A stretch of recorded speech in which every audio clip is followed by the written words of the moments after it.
All right. We are officially live with the full connection. Excellent bitrate status. That's what you like to see. So,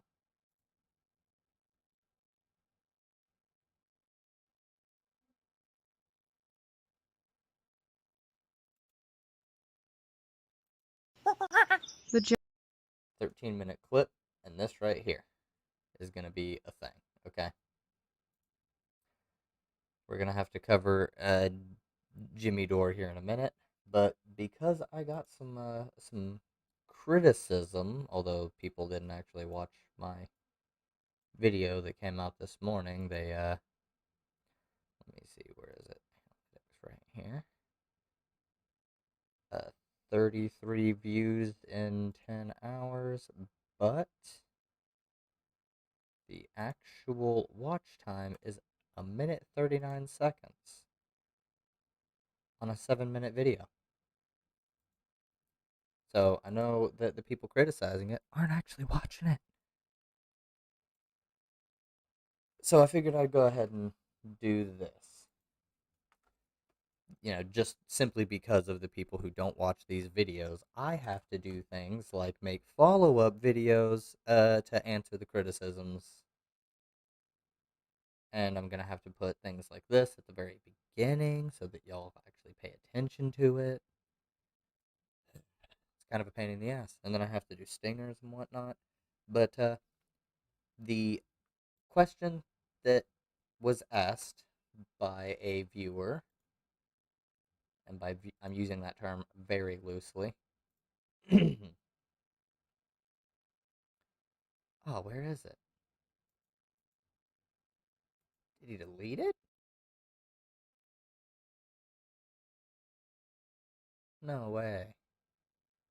Nah, there's no way.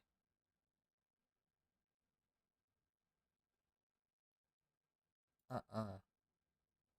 Couldn't have been done. Gee. Okay. No, it looks like he deleted it. I mean, I didn't delete it. I don't like deleting comments unless, I mean, I don't even delete some of the spam comments and shit. But uh, it shows it in my creator app, but not on the website.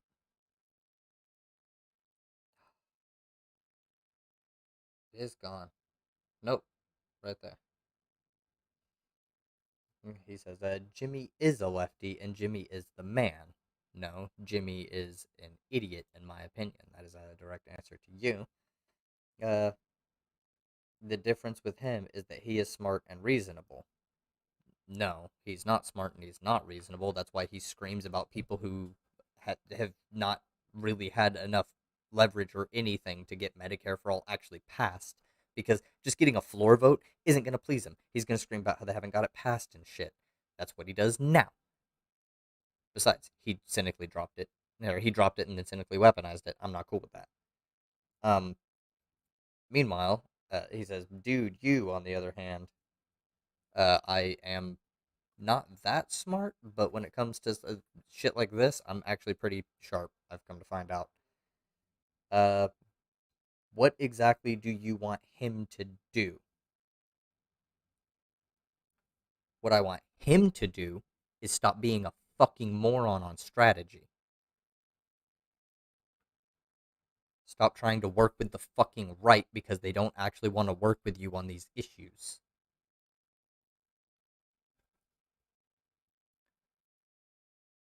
Maybe uh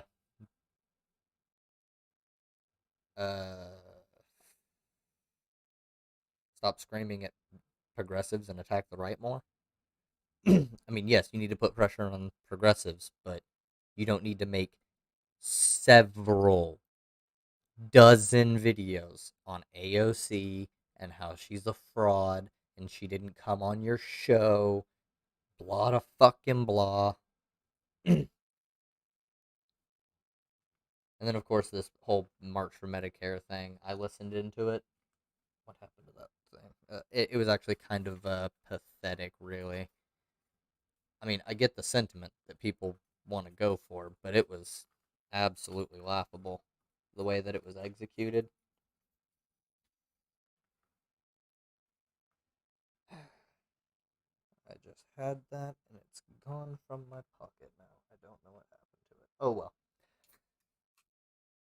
And so their questioning continues. You just want him to agree with the status quo, Big Brother? No.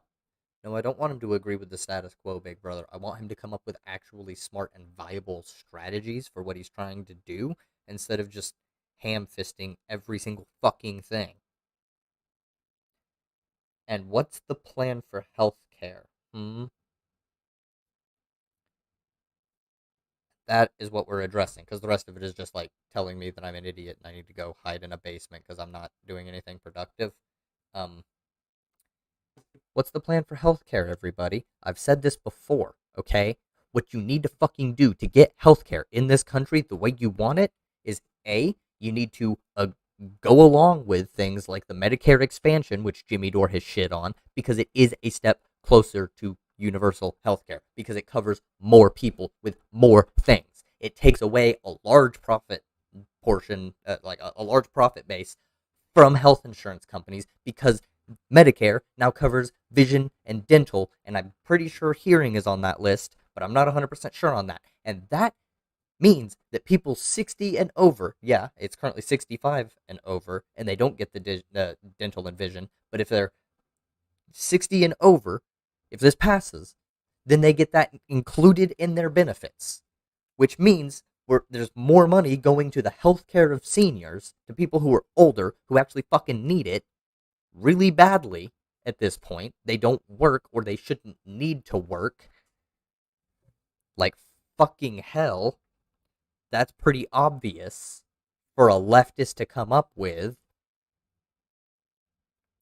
You need to do that, and you need to get more progressives into office, more people who will actually push for Medicare for all, who would vote yes for Medicare for all, who you can use to collectively leverage your power for Medicare for all, because the House is a lot like a big business in which Pelosi, being the boss, has the final say on what gets brought. But if a large collective base starts stirring up shit until they get what they want in that regard, not like in a similar manner to Republicans, but not the exact same way or for the exact same things as Republicans, because you're stirring up shit to get health care for everybody. You're stirring up shit to save the goddamn planet. But you need the numbers. You can't just do it with 6, 7, 10 people. We have to do more. And on top of that, we need to get people in state legislators that are left. You just can't fucking do it alone. Not a single person in this country could do that alone. Nobody. It can't be done through executive action, so the president can't fucking do it. The Supreme Court's not allowed to pass laws or make laws. They're only allowed to judge if a law meets constitutional standard or see really high end cases.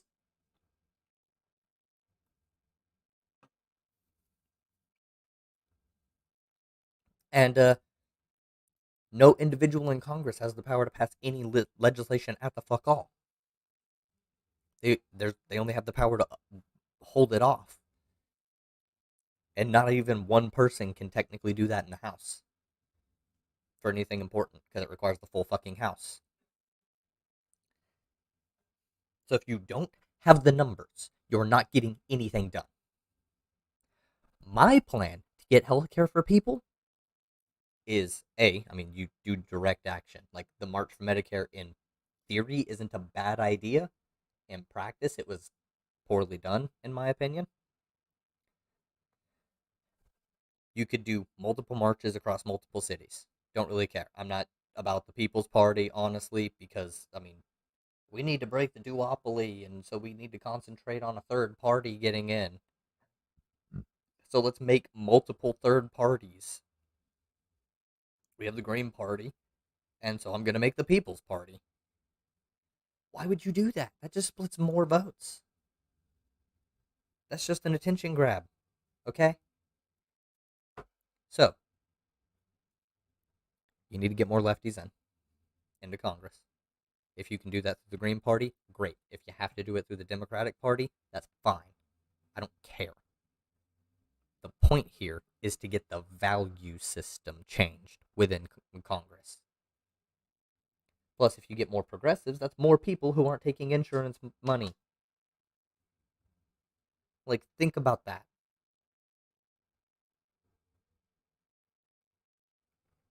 So, what do we do there? Well, you vote. You vote. Voting. It's a thing you need to fucking do. All right. It, does that sink in? Is that a thing that you can understand? Jimmy Dore fans, you got to get out and vote, and you need to vote for viable fucking candidates in the general. In the primaries and shit, vote for whoever the fuck you want, okay? As long as it's allowed on the, or even if it's not allowed on the ballot, if you have a write-in slot, then you can do that. I didn't have a write-in slot, and I also didn't have a fucking third-party vote. I didn't have Howie Hawkins on my ballot here in Oklahoma. So it was Donald J. Trump and Joseph Robinette Biden. That is it. So you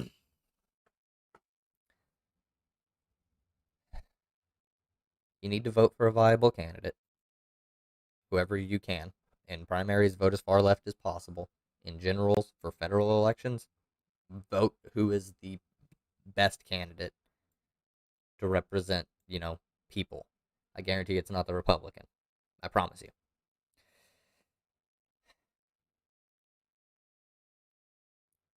You do your direct actions. You do your marches. You do your literally calling your fucking Congress people. I've done this. What you need to fucking do? I still got to get a hold of the representative, but I need to. But I've called the senators. I complain about this. I complain to the senators. I could start going through and documenting everything that I think my House of Representatives member for my district is doing, but that would be on the specific Oklahoma channel, and could potentially actually be a really good source of content there. That's my general plan. All right, that's the general idea that I have. I mean, you get more people. Like within a union, you have more leverage. The more leverage you have, the more likely you are to get your agenda passed. So if we could pretty much get, a third of the Democrats in Congress currently to be progressive, like left, agreeing with Medicare for all, agreeing with the Green New Deal, because those aren't necessarily socialist ideas. Let's face it. They are ideas that socialists do and should agree with, but they are not in and of themselves socialist ideas.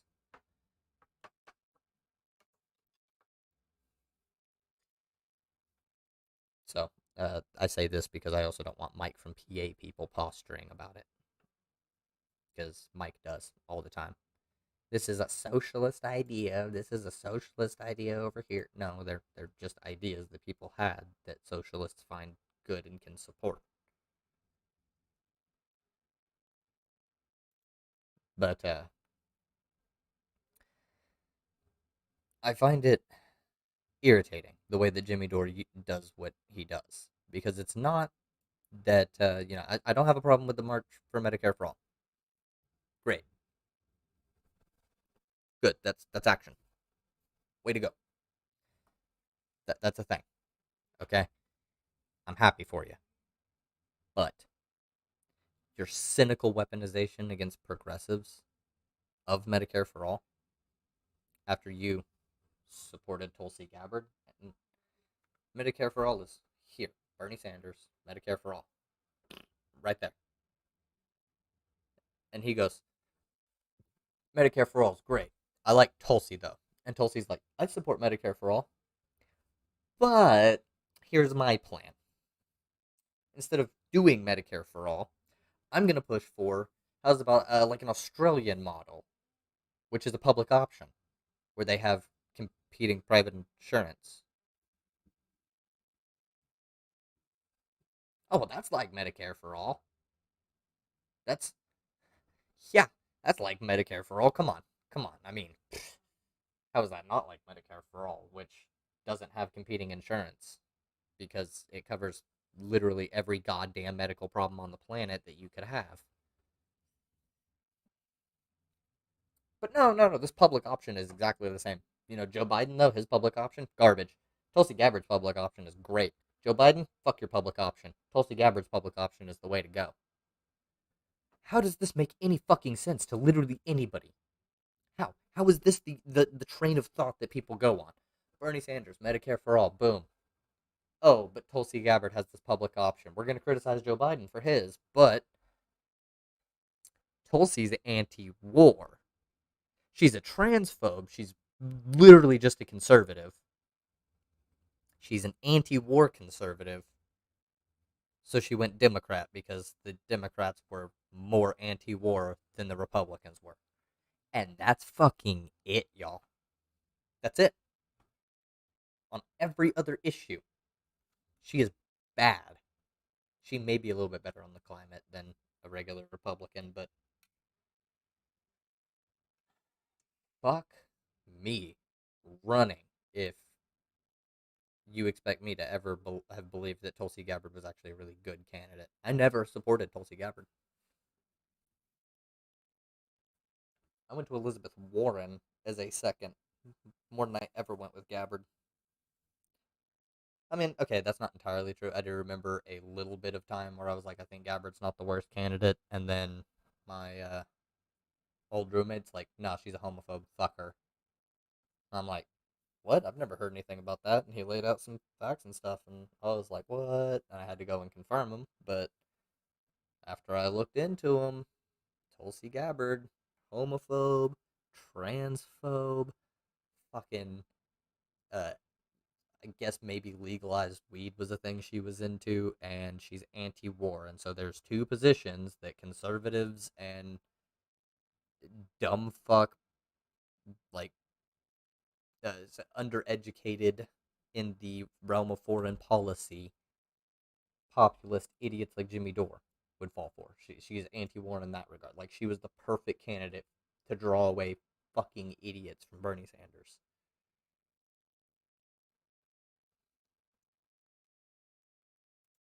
Now, we're already here on the Jimmy Dore train, so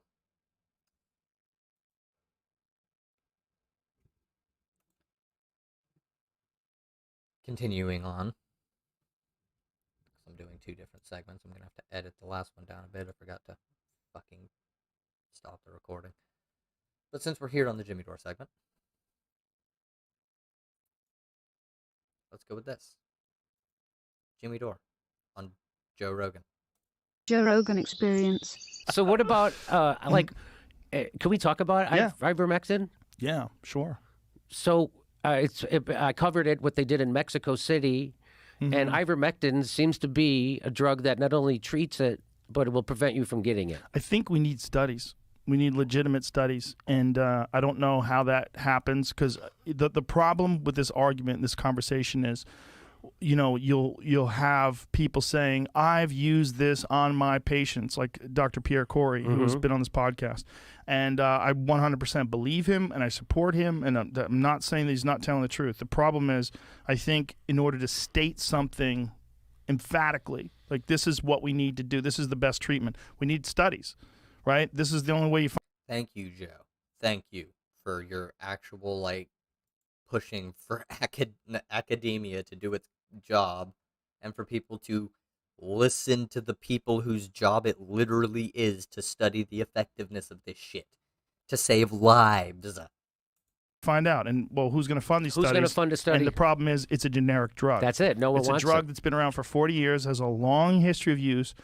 And also, there's a difference between using it as a prophylactic, so using it as a preventative measure, which is one of the things that Dr. Pierre Corey talked about on this podcast. I forget where they used this, but it was there was hundreds of doctors, and then there was a percentage of them that used ivermectin as a prophylactic, and there's a percentage that did not. The percentage that did not, half of the doctors roughly, or half of the healthcare workers got COVID. The percentage that did use it as a prophylactic, 100% did not get it. Now, I don't know if they got lucky. This is why you need a large study, and it's a long-term study. Maybe, I don't know, what was their job different than the people who got it. I don't know. That's the problem. Yeah. So when I'm a fucking comedian and a cage fighting commentator. When I'm talking about very important issues, I have to hedge my opinion. Yeah. Because you've been fucking dogpiled for very strongly stating some really dumb shit like it was fact. Some of these things. I know. It's tricky. But in an environment where people aren't allowed to talk or question things, well, for instance, in an environment. Okay, so that's a right-wing talking point right there.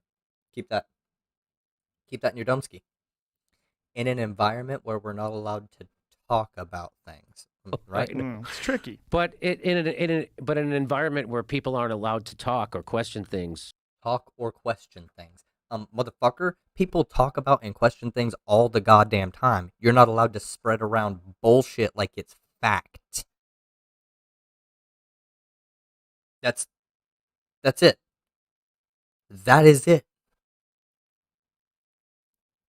If the people, because I know what you're talking about right here. This is a kind of a euphemism from the Syria OPCW thing. If you went, I think this whistleblower thing raises some legitimate concerns over this issue. We should talk about it. That's something you can do. Vosh and Jackson Hinkle had a debate over this. Vosh's channel is still up. He might be live right fucking now, actually.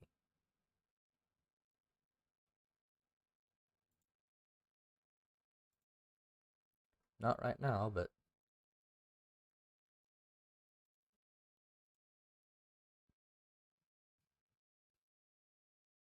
7 p.m.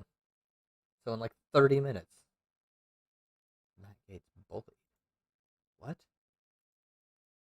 I'll have to figure that out here in a minute. Well, for instance, Ian, if you're here, can you find me that Bosch clip, or that, not that Bosch clip, that Matt Gates getting bullied clip? My doctor. So when I got the vaccine, I got the double. And which one did you get? I got the Moderna because I have an underlying health problem. I don't want, and I've talked about it before on the show. We have talked about it, yeah. And so my doctor, because people are like, why did you trust the government? No, I don't trust the government. You trust Big Pharma? No, I don't trust Big Pharma. I trusted my doctor. Right. My doctor who saved my life and said that because of your thing, you should get it because we don't know how it's going to affect you and you blah, blah, blah, blah, blah. So I got it. And then, I just, the symptoms you get from it, they never went away for me. What were your symptoms? So I had body aches, flu-like fever. I had joint pain. I had a stiff neck. Have you tried going in an ice bath for 20 minutes? Sorry. Yeah. So how long did it? Wait. So his symptoms were things that you normally get after you get a fucking vaccine?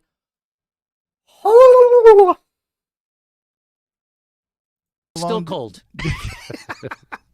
I'm cold. Just warming up now. I It's can fucking tell. 2 hours into this podcast. I can tell. Is how long did it last? How long did your symptoms last? So on April 17th, I got the second jab, and I just never got better. Was it immediate? Before after the first jab, did you have side effects? Yes, but they went away. And then the second jab. How long did they last after the first shot? I don't remember, but because a couple days. Yeah, it was like maybe a week. I think a week. And then the second time, they just never went away, and I was like, "What is going on?" Because I would get these waves of exhaustion a couple times a day, and then my producer had the same stiff. At the fifth week, I had a stiff neck. He got a stiff neck, and my wife got a stiff neck, and we all got the stiff neck on the side where we got the shot. So I got it on this side, they got it on that side, and oh my God, you got a stiff neck, kind of like how you get a stiff arm. And I mean, yeah, some people have a longer lasting reaction or a bad reaction. But that doesn't mean anything. Then I looked it up, and it turns out stiff neck is a thing that people experience from the jab. Yes, because if it goes into your neck, it's going to make that area stiff, like it does to your fucking arm or your ass cheek when they give you a fucking shot, Jimmy. Oh my god. You ever had a shot in the ass? It sucks. And then it's really fucking sore and stiff. Like it's fucking not in your ass cheek. I was like, oh, I didn't know that. They don't tell you that. And so that's common. I'm like, okay. And then it spread to the whole neck. Okay. Now, my producer and my wife, it went away. Their stiff necks went away. Mine didn't. So anyway, I tweeted about it. I Go to a fucking chiropractor, you baby. tweeted like, hey, this is just to let everybody know, this is what's happened. This is my reaction to the vaccine. Yeah. And because when people started to come on me, like call me anti-vax, and Right. I'm like, no, I got the vax. Right. I got it. I go, when people have a reaction to an experimental vaccine that is not FDA approved, you're supposed to not suppress the reactions. You're supposed to ask people what the reactions are so we can make the vaccines better. That's a thing that when Jen Psaki's talking about misinformation online and combating misinformation, she distributed misinformation. Of course. Because she said that it's approved by the FDA and their gold standard. She said that? She said that. It is not approved. When you go to get the You can vaccine, pull that up. Let's make sure that she said it. I'm 99% positive she said that, because I remember reading that going, you can't say that when you're the White House press secretary, because that's not a true statement. It's approved for emergency use authorization because we're in the middle of a pandemic. Right. We're in an emergency. Yes, but it's not an FDA approved. Joe, when you go get this jab, they give.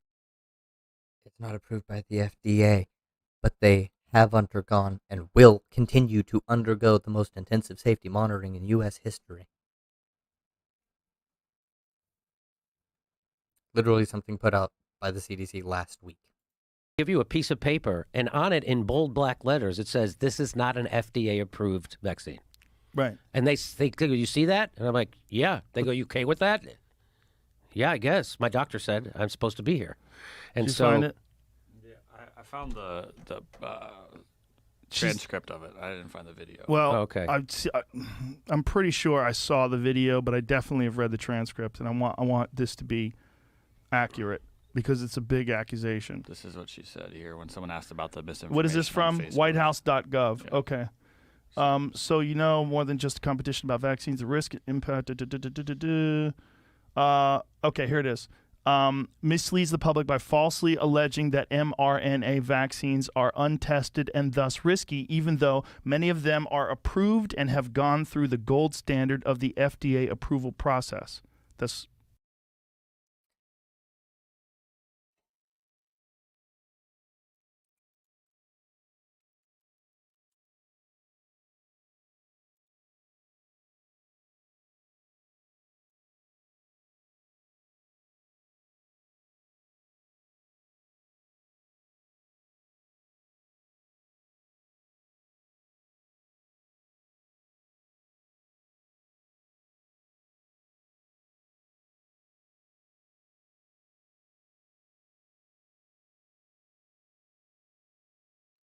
Okay, so the White House press secretary confused RNA with mRNA vaccines.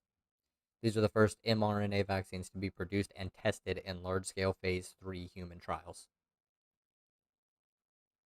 That's it. mRNA vaccines have been studied before for flu, Zika, rabies, CMV.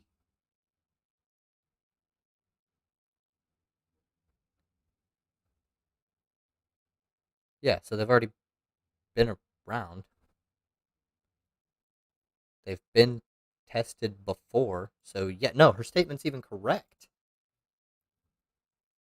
There are other mRNA vaccines that have been tested in other ways. So, they're not untested. mRNA vaccines exist already. This is just the first one that's been done in this manner. Right? That's not true. So she's saying many No, it's true. You're a simpleton. You're old. Oh my God.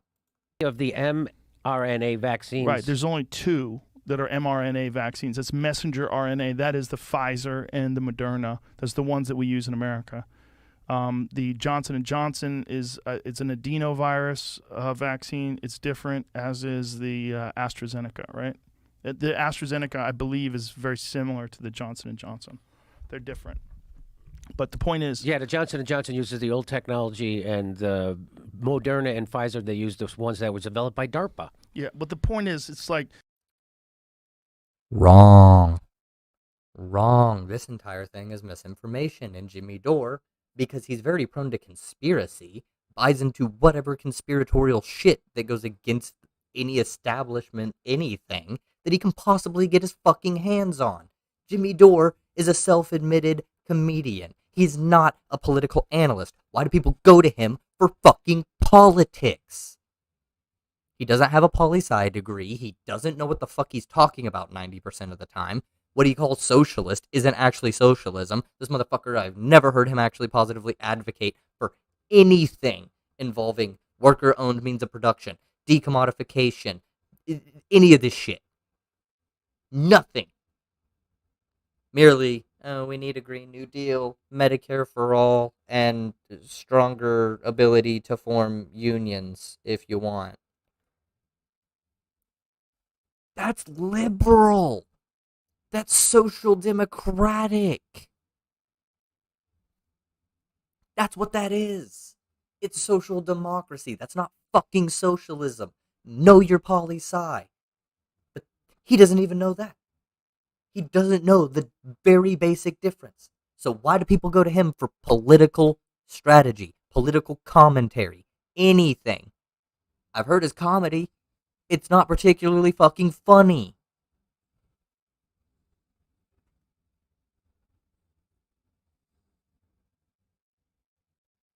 Hi, Elle.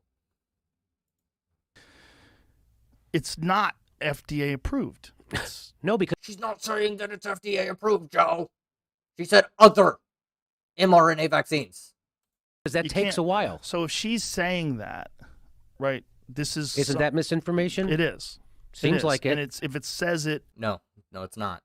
when you get the jab and it says it in bold print. I mean, I have friends, but having more people tune in and chat is always nice. I appreciate you tuning in. Thank you. How's your day going? And so your experience, even though you this is your personal experience and you did get vaccinated, people are so rabid online about Oh my this. God. It is the most divisive subject I think ever since Trump. It really is. It is a nutty, divisive subject. No. I mean, maybe since Trump, but that wasn't that fucking long ago, Joe.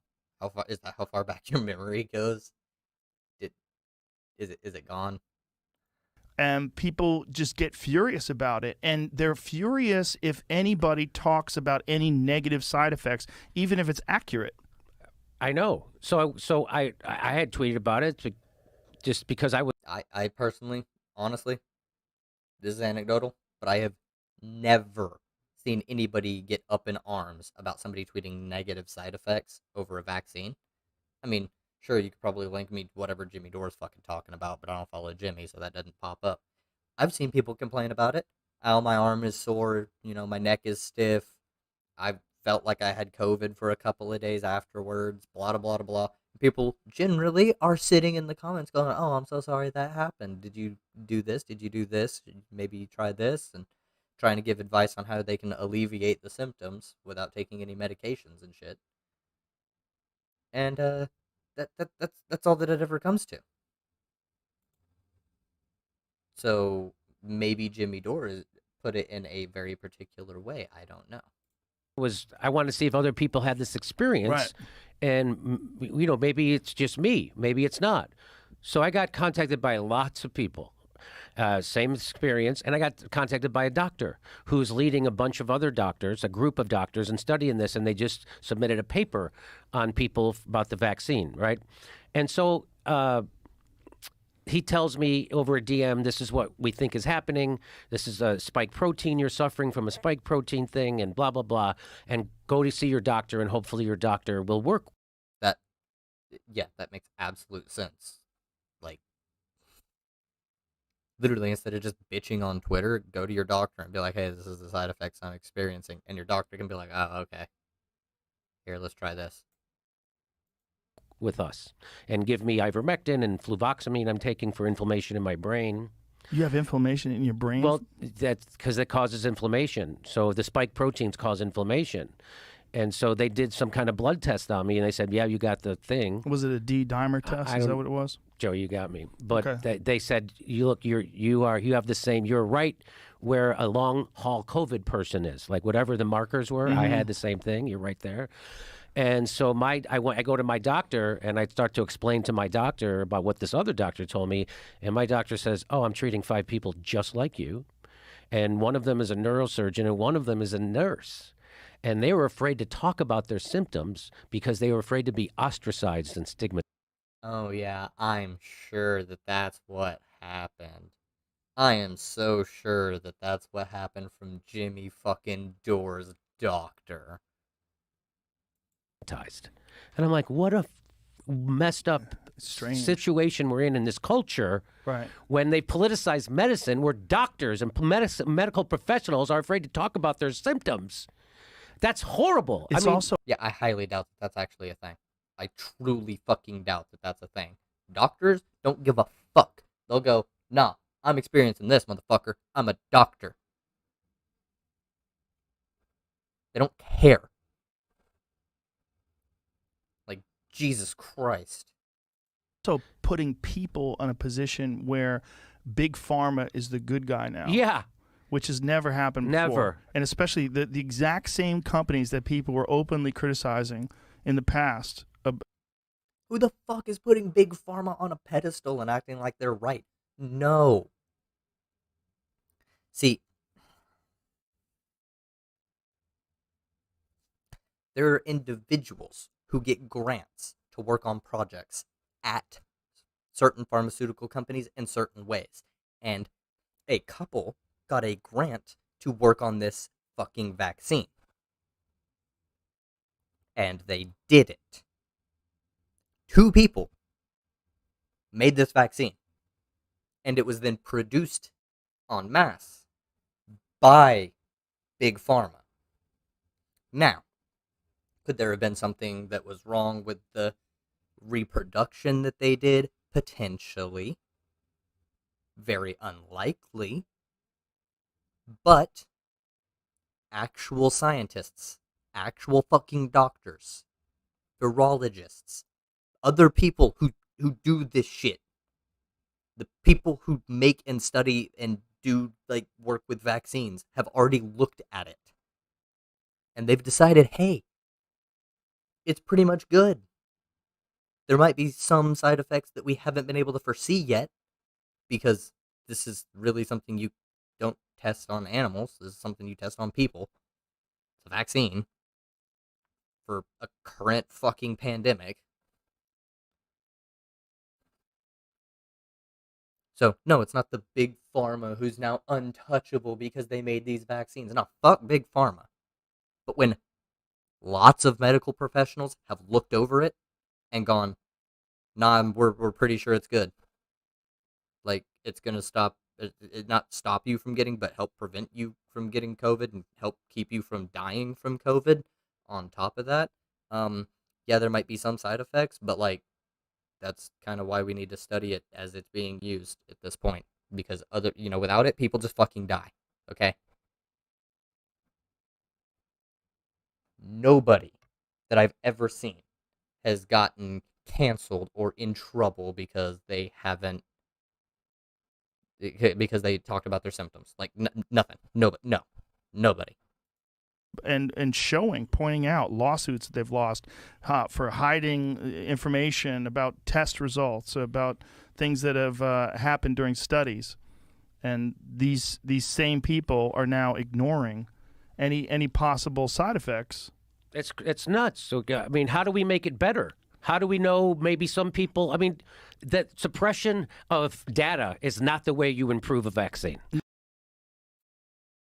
not happening. It's not. It's only when people are saying really obvious bullshit that things get removed. But, when people tell their doctor about a symptom, if you don't tell your doctor about a fucking symptom, that's on you. Okay? You should tell your doctor about every fucking symptom. All of them. Everything. Don't hide things from your fucking doctor. They want to keep you alive. They want to keep you as healthy as possible. Outside of, prescribing you drugs. But, in general, they go, hey, this is what's wrong with you, and honestly, you can solve it in these ways. If it comes to, a thing you can solve through exercise and diet, they'll tell you, hey, you should probably do these things. We don't want to put you on fucking drugs. Especially more nowadays. Doctors aren't the same as they were in the 90s and early 2000s and shit. They do not just throw out fucking opiates and shit left and right. You're not getting drugs the same way. I promise you. The suppression of people's symptoms and data, that is not, and in anything, it's not how it works. No. But that's how they want it to work because of Trump. Because if you say, it's just crazy. It is crazy. Even that hydrochloric. No. Hydrochloroquine, the reason people say don't use hydrochloroquine is because you can't use it alone, by yourself, unprescribed, without a doctor, without the other things that go with it to make it actually do the thing it's supposed to fucking do, okay? You can't just use it alone. That is why people said not to fucking use it. What the fuck? And no, Trump is the one who made the vaccine. Or not made it personally, but he's the one who did Operation Warp Speed to make sure that it came through. If it was having negative side effects and they wanted to blame Trump, they would throw those fucking side effects up if it was all these horrible things that were happening because he greenlit a process to fucking speed the vaccine through and it shouldn't have been sped through. But no, that's not fucking happening. If it was to make Trump look bad, then they would use all those little things.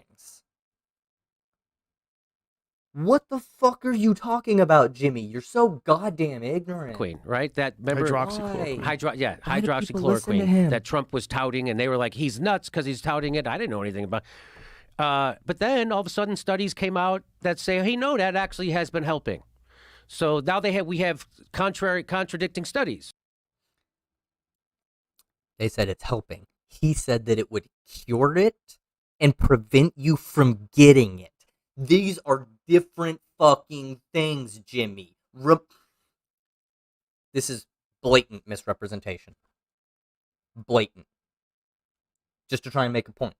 Why? Why do you have to do this, Jimmy? Why do you have to blatantly misrepresent information that you can verify to make a point? Trump said with hydrochloroquine,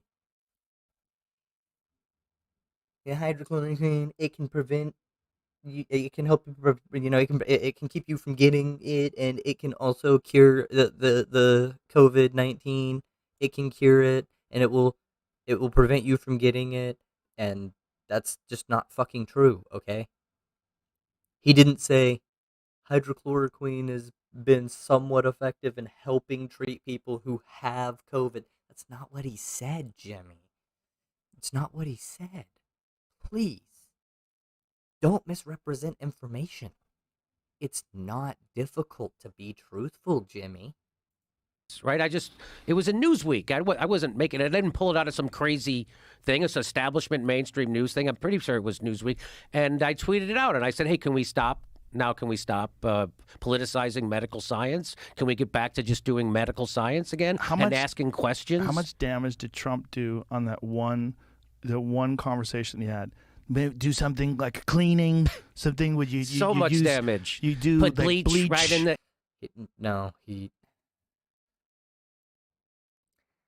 That wasn't harmful to any medical discourse at all, except for the fact that doctors had to come out and say, no, that's not what any of that does, and don't inject bleach. it was mostly comedy. Like, that's what it became. The discourse around that wasn't serious medical discourse unless you were a really hardcore super fucking hardcore Trump supporter, and in which case you were an idiot anyways, and no amount of telling you otherwise was going to convince you because literally all other sources were telling you the opposite. But God Emperor Trump had said it, so that's enough for them. God damn it. He's so stupid. It's so, like it's so light. damn it. You can kill it with light. It's going to be a miracle. Like that one thing where people are like, what the fuck is it? Because he was riffing. Yes. He was clearly He's riffing. clearly He didn't riffing. prepare for this. He probably just got done eating a fucking double cheeseburger. And he's like, because He's a salesman. He's just a big. But because he's so divisive, like everyone is still. It's almost like, do you know, like if you got in a fight with someone, like maybe your neighbor, and then you got in your car and there was a road incident, and you're like, get the fuck out of here. You're already so ramped up. Yeah. Because of the fight you got in with your neighbor. Yeah. Yeah. This is what the whole country's like. That's a great analogy. That's what it's like. It's like the whole country just got in a fight with the neighbor. Like he's putting his trash can on. No. The country was dealing with rising white nationalism, people like Jimmy Dore going towards the fucking Nazball vortex, which actually just pushes people into fucking Nazism. Because Jimmy Dore is very, very dumb. Like, extraordinarily dumb. He talks about how he's like this mellow pothead, but have you ever heard him in a conversation with somebody who's trying to be reasonable? Scream, scream, scream, scream, screech, screech, screech, scream, scream, yell, fuck you, fuck this, fuck that, you're a fucking stupid piece of shit, blah, blah, blah, blah, blah. And that's Jimmy Dore. His substance is fucking meager. On your lawn, Yeah. like, hey, you fuck, keep them on your own side, you piece of shit. And then you're in your car, fuck! And this is like the whole country is like at 8, out the door, in their car, already at 8, at a scale 1 to 10. They're already. No. This isn't true, Joe. See, I can be kind to you because I know that you don't posture as a super politically educated individual when you have a monkey brain. Like, completely just. Yeah. As Hassan puts it, he has 8 brain. And so you don't posture as the super intelligent guy. Or this politically savvy influencer. Meanwhile, Jimmy Dore does. I can be kind and compassionate with you, the way that you engage in things, because I know that you're coming generally in good faith. I can't do this with Jimmy Dore because Jimmy Dore doesn't come in good faith. Jimmy Dore comes to scream, will never listen to contrary evidence, and just holds very tight, and then just insists that he's been right the entire time. When he's been provably wrong pretty much every time. Like, always. Ready to go. And so whether it's the vaccine or whether it's the border wall or whether it's kids in cages or what the fuck, whatever it is, everybody's so goddamn angry and ready to go. And then you deal with the economic crisis that a giant percentage of the country just went through over the past year, and then losing loved ones to this fucking disease and all this chaos and and so many people who I've never experienced like high levels of adversity, and all of a sudden they're confronted with it. If you've played it safe your whole life, you've really never done anything risky, never taken any chances, you've had a regular life with a regular job, you play it safe, and then all of a sudden now you're fucked and you're confronted with a perhaps deadly disease that might take you out, and you got all these other problems in the world, and everybody's like, and they don't have the coping skills. They don't have the ability to handle these things, and that's where we find ourselves as a country right now. And it's No. weird Oh because then you have that with the echo chamber aspect of social media where everybody's just looking for positive reinforcement. Now that I can agree with. There is an echo chamber in the media. Jimmy Dore fans fall into the echo chamber. Dave Rubin, Ben Shapiro, and the IDW fans fall into their echo chamber. The Nazis fall into their echo chamber. Mostly the IDW area. They fall into their echo chambers. Even some of the communists will fall into their echo chamber. But if you're a true Voshite, you don't fall into an echo chamber. You listen to the other arguments. You look up the information, and then you own them because they're always fucking wrong. Like Vosh would. Of their own ideas and confirmation bias. It's wild. Catch new episodes of the. No. Jesus Christ. Why do people watch Jimmy Dore? Seriously? Like, what is... He started off, if you heard that, he starts off with a fucking Republican talking point. We talk about Yeah. ivermectin. Yeah, sure. So I covered it, what they did in Mexico City, and ivermectin seems to be a drug that not only treats it, but it will prevent you from getting it. I think we need studies. We need legitimate studies, and I don't have. And I think in order to state something, podcast, I forget where they use this, but it was there was hundreds of doctors. But in an environment where people aren't allowed to talk or question things. In an environment where people aren't allowed to talk and question things, that's the thing that kills it for me right there, y'all. That he uses so many right-wing talking points, so much right-wing logic. He just says Medicare for all, and that's it. He goes, Medicare for all, Medicare for all. This progressive is a shield. This progressive is a shield because they won't come on my show. This progressive is a shield because they won't come on my show. This progressive is a shield because she won't come on my show. This progressive is a shield because they won't come on my show. This one's a shield because they won't come on my show. This one's a shield because they won't come on my show. Oh, but Tucker Carlson is an ally of the working class. Yeah, no. There's something fundamentally wrong with the way you view politics and what the working class needs, if that is your assumption. Something fundamentally fucking wrong. But what the fuck do I know? I only study political science and economics in my spare time, as well as like a lot of theory. When I'm even doing this, I study shit a lot, so there's that. But no, I don't know as much about politics as this fucking comedian. Sure. Alright, that's cool. I'll dab on out. Alright, Jimmy Dore segment's done. He's so fucking dumb. Technically, the entire thing is a form of a Jimmy Dore segment. Because, as I was stating earlier, I got a comment on another video where I was being asked about what I would do for healthcare. How do I want to get healthcare? And I don't know. I actually don't remember who. I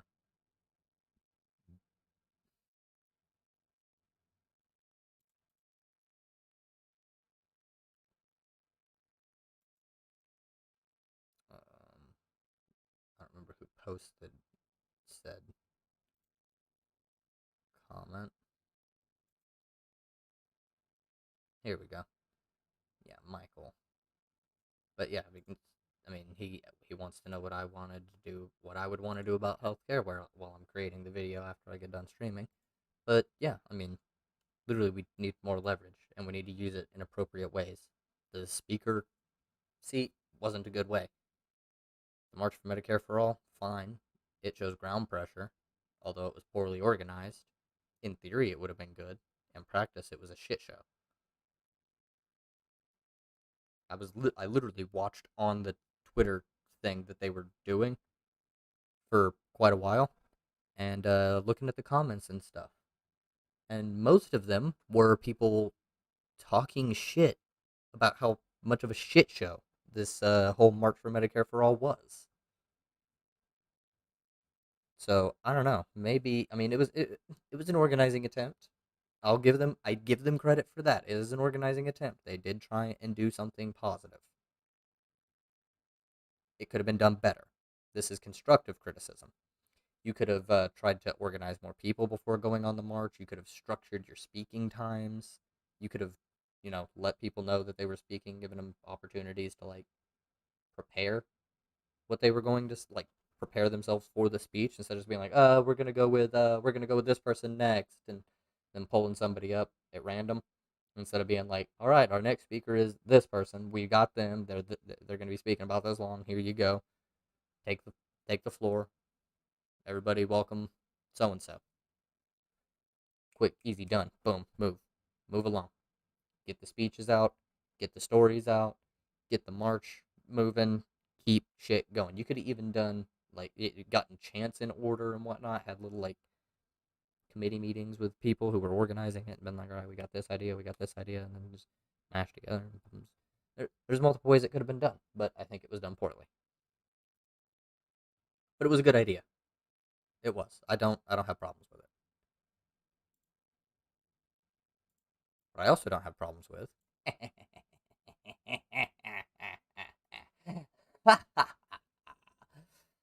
Matt Gaetz getting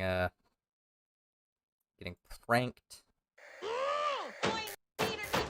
This is a job for the double A team. Oh my gosh. Oh my God, I'm so excited! I'm so excited! I mean, everyone thinks you're crazy. I don't think you're crazy. People think you're a pedophile. I don't think you're a pedophile at all. I don't think he's a pedophile at all. The charges against him are totally false. They're totally false. Oh my God. Oh my God, I'm so excited! I'm so excited! I mean, everyone thinks you're crazy. I don't think you're crazy. People think you're a pedophile. I don't think you're a pedophile at all. I don't think he's a pedophile at all. The charges against him are totally false. They're totally false. Oh my God.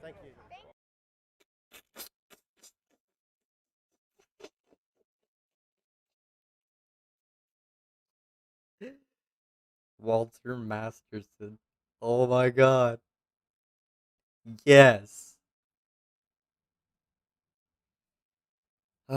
Posing as a fervent supporter of the pair, Mr. Masterson said, I'm so excited. As the politicians wore broad grins and held their thumbs up, Mr. Masterson then told the still smiling Taylor Green, everyone thinks you're crazy. I don't think you're crazy, before turning to Representative Gates and slinging an arm around his shoulder. People think you're a pedophile. I don't think you're a pedophile, he shouted at him. And then they just...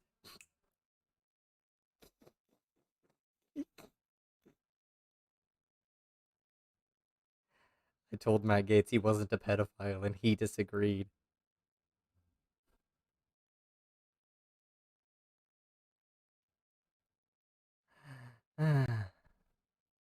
One more time. Oh my God, I'm so excited! I'm so excited! I mean, everyone thinks you're crazy. I don't think you're crazy. People think you're a pedophile. I don't think you're a pedophile at all. I don't think he's a pedophile at all. The charges against him are totally false. They're totally false. Oh my God. Oh my God, I'm so... That's fucking amazing. True, the thumbs up does make it absolutely amazing. Oh, don't care. Jesus Christ. Okay, so we need to do that more often and in bigger, grandiose ways. More grandiose ways. We have to. We got to keep doing that to any Republicans that are involved in shit like that. We need to do it to Marjorie Taylor Greene with her fucking weirdo shit. People think you're an anti-Semite. I don't think you're an anti-Semite. Jewish space laser, like...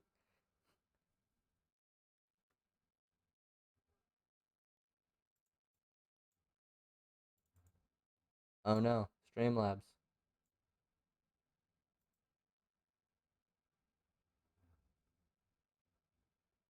What are you doing? Streamlabs.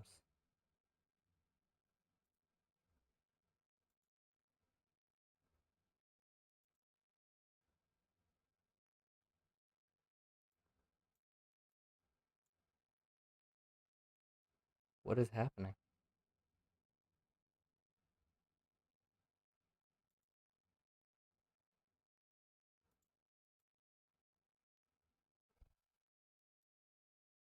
It's frozen.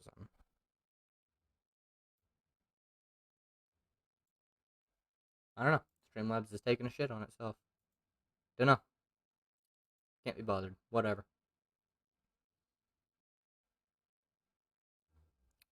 Yeah, no, we definitely need to do that way more fucking frequently, though.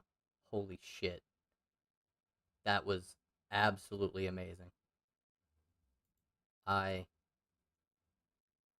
can't believe that somebody got that close to him, for one, and for two, got that far with it. They're going to be on guard, so we have to be more subtle when we first do it. You really have to get in there. You need the MAGA hat. You need the fucking American flag cape. You need to be running around screaming about Trump being the one true president of the United States, and he'll be reinstated as the 16th or 18th president or whatever the fuck they talk about on QAnon forums and shit. And then when you come across Matt Gaetz and Marjorie Taylor Greene, you go, I believe in you. I believe you. You are the true vanguard of the Trump Communist Party. And then they look at you like you're insane. And you go, I believe your mission. I believe in it. And I will help Emperor Trump. And that's when you get him. You go, you want to be an anti-Semite? I understand. You want to be a pedophile? I understand. You're with Trump. Out you go. They'll get you. They'll run you the fuck out of there.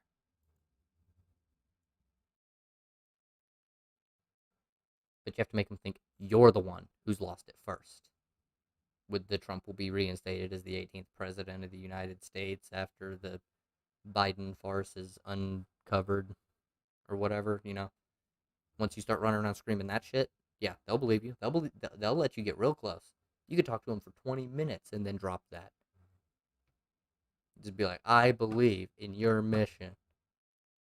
You're a pedophile and you're an anti-Semite, but you support Trump, who was also a pedophile.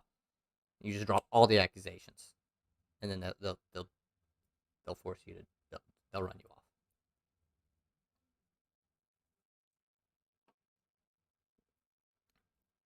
The general point is we need to do this more. Bully conservatives straight up, just bully them because they're always fucking wrong.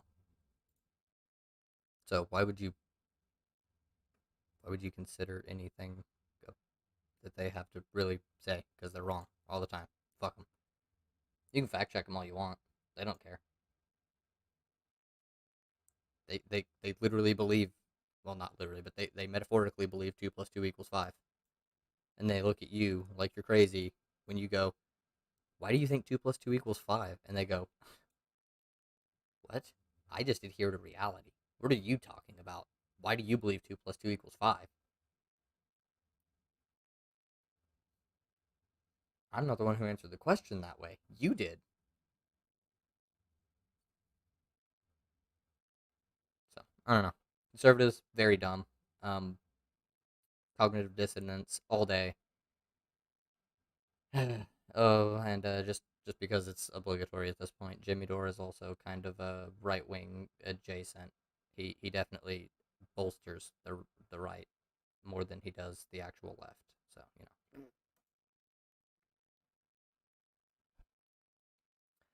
We are officially an hour in of me standing here ranting, I guess, kind of rambling, I guess would be the more appropriate word there. Yeah, rambling over random shit.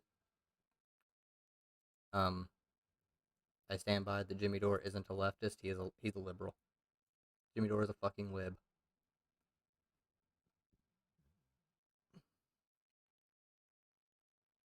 He has bad political prescriptions. Bad strategy. Bad political instincts. He's just not good at it. He's never actually been right. Just to prove this point, just to hammer it in, okay?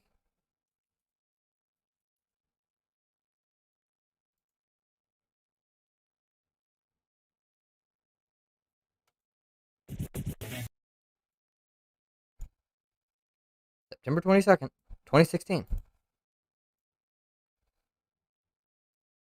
I will bring this up anytime I have to. We will watch this when I come back from my break, because I've been here for over an hour and I want to go and sit down for a second and smoke. And I don't smoke in my house, not cigarettes. So I'll be back to be putting the good ideas and the exposing of Jimmy Dore as a complete fucking hack who does not know what the fuck he's talking about. But yeah, I'll be back here in a little bit. All right. Yeah, this one. Oh, there he is. Oh no, Sam Cedar, what a fucking nightmare. Oh no, Sam Cedar, what a fucking nightmare. Oh no, Sam Cedar, what a fucking nightmare. Oh no, Sam Cedar, what a fucking nightmare. I always respect people who enter into the arena. You're gonna do anything you can to avoid the debate. Come on, man. No idea that you were taking your show up early last time. I had no idea this was going to happen. Oh no, Sam Cedar, what a fucking nightmare. Oh no, Sam Cedar, what a fucking nightmare. Oh no, Sam Cedar, what a fucking nightmare. Oh no, Sam Cedar, what a fucking nightmare. I always respect people who enter into the arena. Seems that Steven Crowder had gotten some cold feet, so I don't think he's coming. Why is that? I would love to ask him myself. He's not even answering anymore. Oh no, Sam Cedar, what a fucking nightmare. Oh no, Sam Cedar, what a fucking nightmare. Oh no, Sam Cedar, what a fucking nightmare. Oh no, Sam Cedar, what a fucking nightmare. Oh no, Sam Cedar, what a fucking nightmare. Oh no, Sam Cedar, what a fucking nightmare. Oh no, Sam Cedar, what a fucking nightmare. Oh no, Sam Cedar, what a fucking nightmare. I had no idea this was going to happen. I thought Ethan was a stand-up guy.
Alrighty.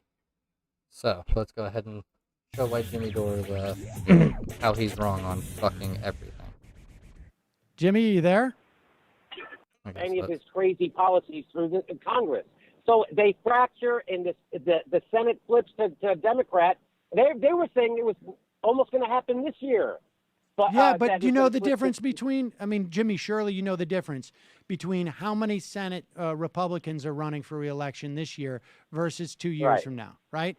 You know Yes. the difference, Yes. right? We have 2/3 of the race is our Senate's are Republicans up for a race, and in 2 years we have 2 times the number of Democrats who are up for re-election.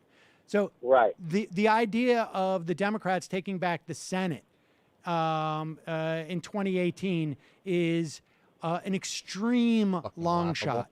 The idea that Paul Ryan may not pursue any of Donald Trump's crazy legislation, but he will pursue Paul Ryan's crazy legislation, and Donald Trump will surely sign it. Why wouldn't he?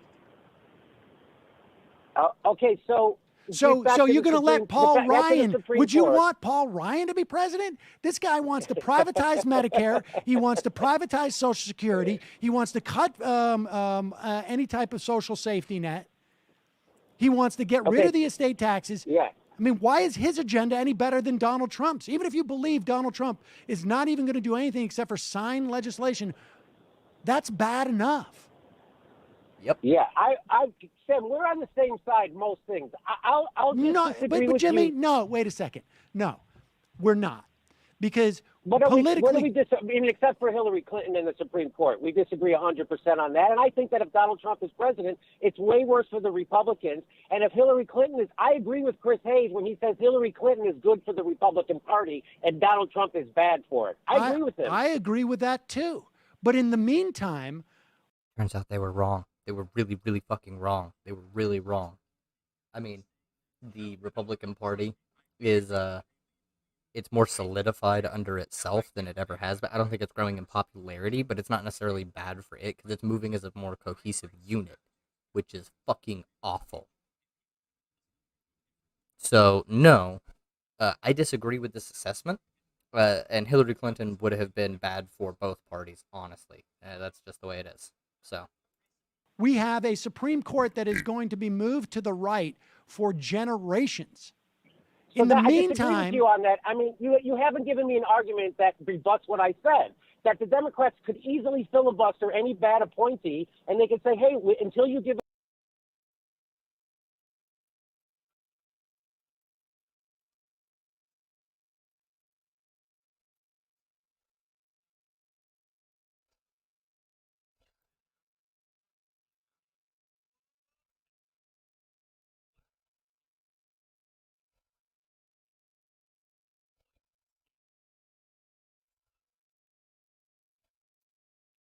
He hasn't given you a good argument against the Democrats filibustering any appointment because the Democrats can't filibuster.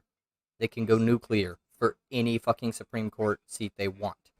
So they can just nuclear option, Supreme Court seat filled, there you go, only 50%. They control the Senate. They have a majority of the fucking seats. We didn't have the ability to do anything. If someone as good as Merrick Garland, we're going to keep filibustering this. And all we have to do is do it for 2 years. And my proof that they could do it is that the Republicans are doing it to a guy like Merrick Garland. No. It's not a filibuster. Sam will rebut this later, but I just want to point out. That's not a filibuster. Mitch McConnell is Senate Majority Leader. If he retains Senate Majority Leader seat, which he did, he can choose what comes to the Senate floor for votes. He's just not bringing the nomination forward. That's all it is, which is why they brought in fucking Neil Gorsuch. As soon as Trump was elected, Neil Gorsuch was the first one, filled the seat that Merrick Garland was supposed to fill. And then somebody else passed away. I don't remember which justice died for Brett Kavanaugh to take that seat. And then we had more recently RGB pass away, and Amy Coney Barrett took that seat. They already said they like without batting an eye for a year. So I just disagree with you on this, Sam, on the Supreme Court. I just disagree. And what with about when Justice Breyer or By the way, that's 3. That's why I'm holding up a 3 here. That's 3 seats that were filled, by the way. Justice Ginsburg pass away or retire? Yeah, I mean, so they're going to filibuster. They're gonna prevent 2 vacancies from being filled, and then you think based on that in the context of American society as you know it, without a presidential election going on, that the Democrats are going to retake the Senate, even though they have twice as many people up for re-election. I mean, Sam, did you think that Hillary Clinton was a stronger candidate than Bernie Sanders against the Republicans? No. You didn't? You always thought Bernie Sanders was a stronger candidate than Hillary Clinton against the Republicans? Yeah. I mean, particularly against Donald Trump. Oh, I thought I had you on that one. God damn it. No, because Sam's not a fucking idiot like Jimmy Dore is. It's obvious that Bernie Sanders was a stronger candidate. It's only the fucking neo-lib idiots and the people in power who really didn't want Bernie Sanders elected because he would push through a lot of shit that would make rich people pay more. So I was trying to impugn your forecasting ability. I'm saying I don't agree with that forecast. You know, you're saying, what if there's 2 justices? What if there's 3 justices? What if there's 2 justices? Yep. What if there's 3 justices? Yep, there were 3 justices that Trump got to fill. Like 3 seats. And so Sam Cedar was right here, and Jimmy Dore is, once again, a moron. I'm saying as it stands right now, the Republicans aren't even giving a hearing to a guy they say is great for a year. Why can't the Democrats do the same thing, Sam? Why can't they filibuster a bad justice? Well, I don't know. Why can't I fly? Because I don't have wings. I mean, the fact is, Jimmy, is that you are taking. I mean, the what you're talking about. There's no. You're just positing things to happen.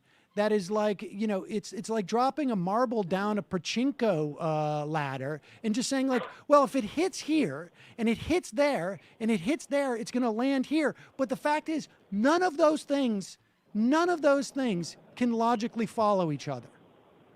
I 100% disagree with you. Well, I know that. What do you say about the point that Chris Hayes made and Ben Howe made from Red State? They're both in agreement that they're telling.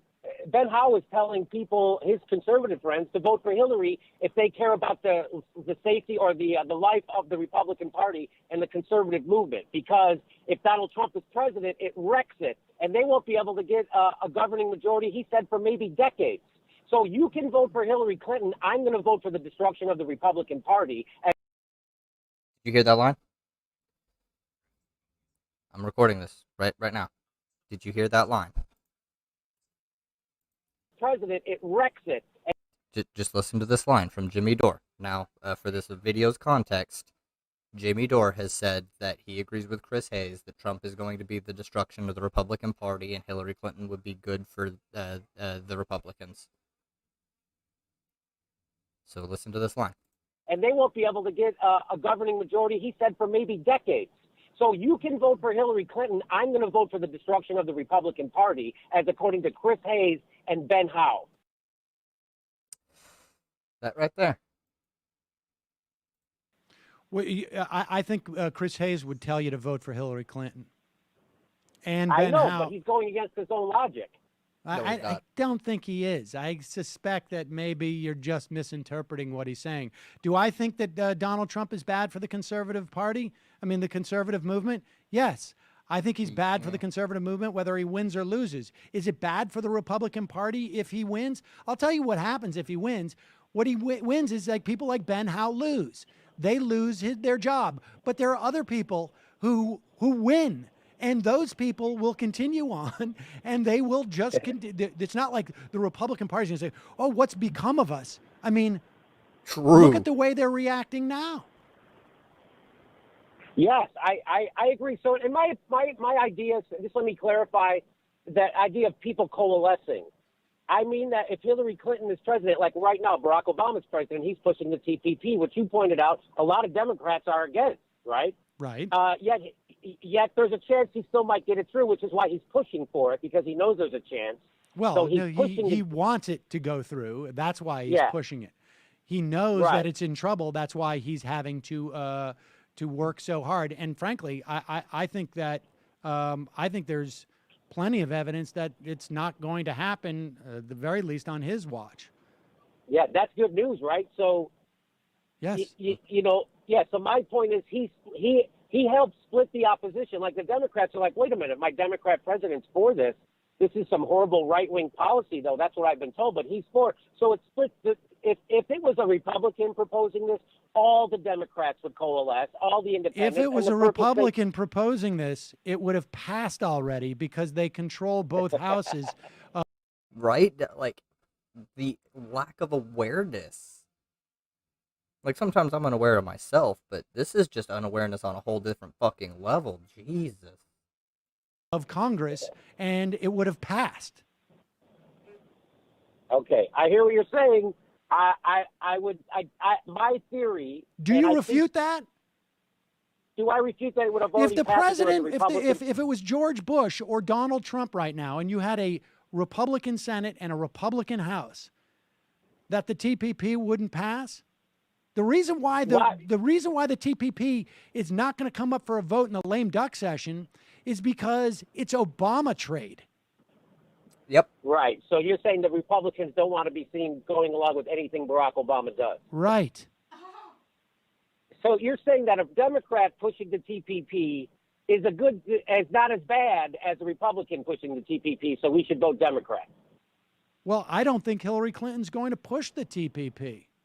Honestly. Yeah. I think it's too Wow. toxic for her at this point. I think there's too many people in the Democratic Party who are going to do it. And frankly, if you have a Republican-controlled Senate and House, yes, it's better for a Democrat to push the TPP because they're not going to give Hillary trade either. They're going to follow the exact same strategy they followed with Obama. They hate Hillary Clinton more than they hate Barack Obama.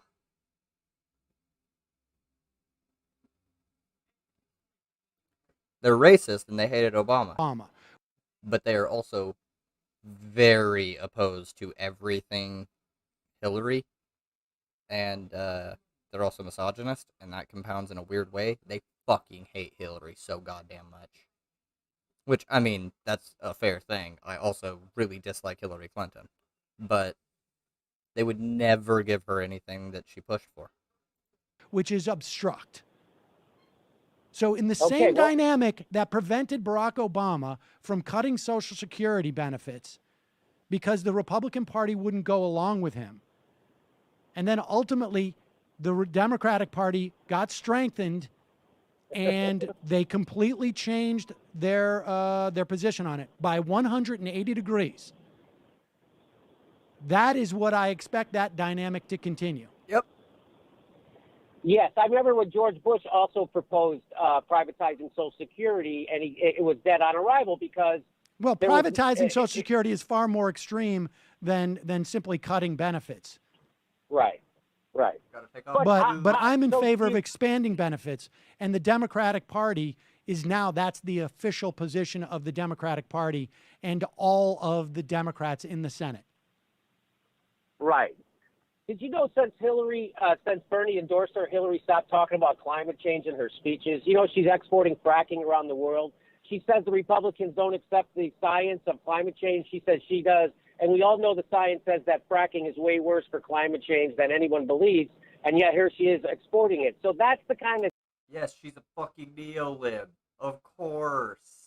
...thing, the doublespeak, that people can't give their vote to. I can't give my vote to that, Sam. So you're going to enable the guy who thinks that climate change is a hoax because you think that's going to get us further down the line.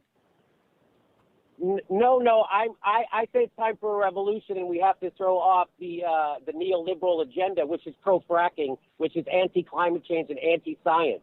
And we are going to have to. Right now. Do you think Donald Trump would have okayed the Keystone Pipeline?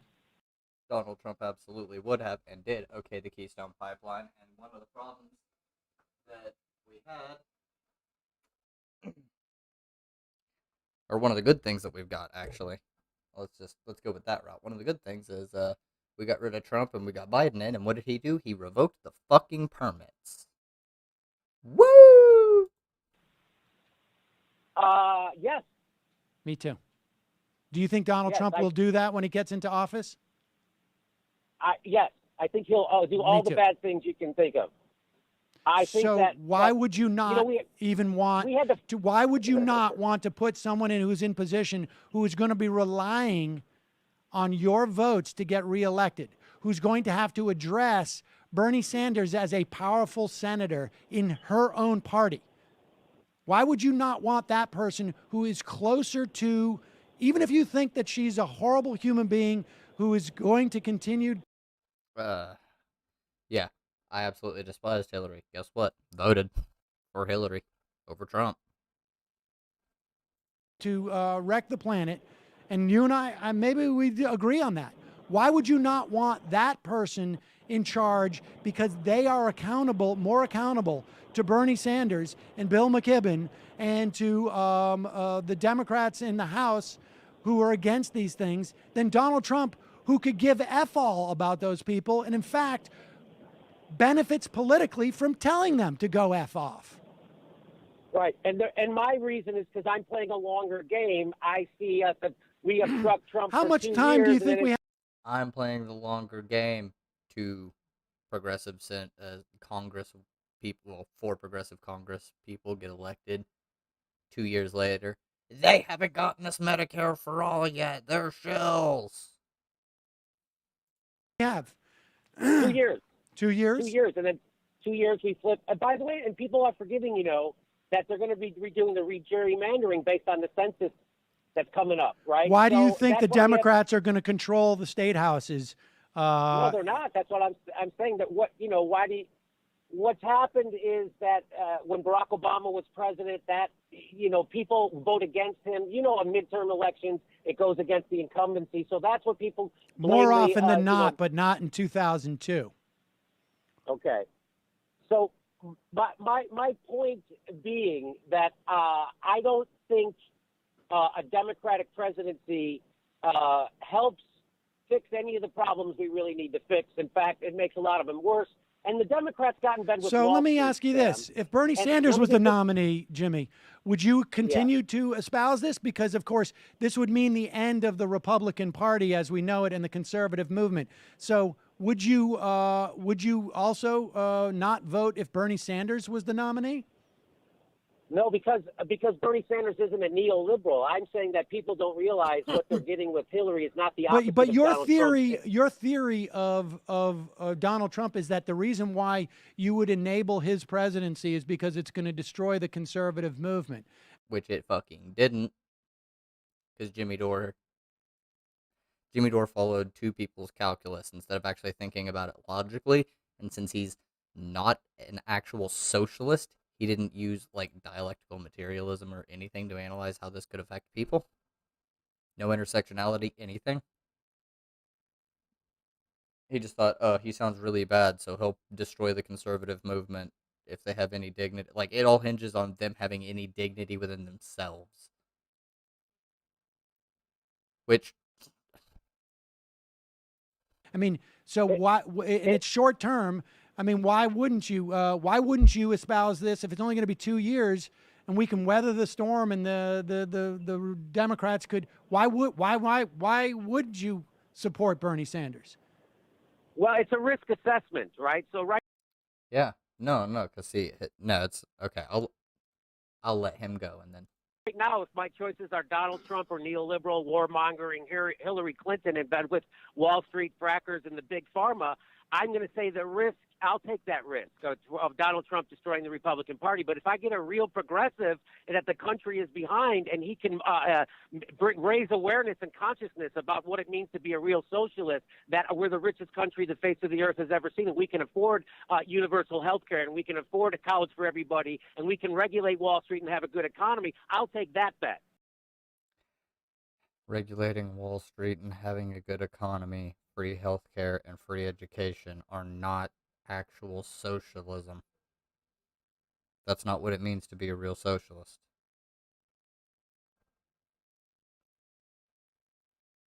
Jesus fuck. At a baseline principle, it comes down to workers' rights. Democratic control of the means of production by the workers who work there. Now, see, your boy here identifies more with anarcho-syndicalism. But to be an anarchist, one must first be a socialist. Socialism is lowercase communism. I read theory. That's my risk assessment there. But if my risk assessment, my choices are Hillary and Donald, that's a different risk. And so you have basically said that the Supreme Court is irrelevant in this assessment too, right? No, because let me just get this clear. Because the Democrats are going to filibuster for 2 years, then the Democrats are going to take over the Senate, and then they're going to continue to filibuster for another 2 years. And because of the collapse of the Republican Party, we're going to get a Democrat that you can support. Who might that be?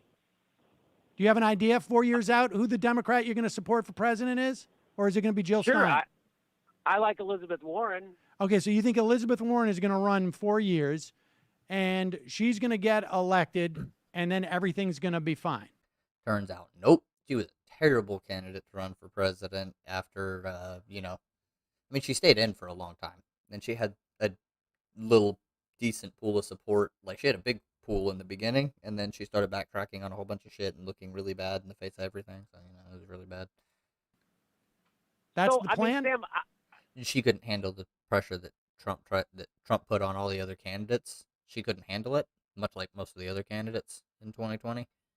Bernie was unfazed both times. He doesn't give a fuck about what Trump has to say about him. My plan is to filibuster any bad nominees that Donald Trump nominates, and nuclear option gets rid of that option right there. And we come to a compromise. Hey, so you think the Democrats compromise. can maintain a filibuster over the course of those 4 years if there's 2 vacancies or 3 vacancies?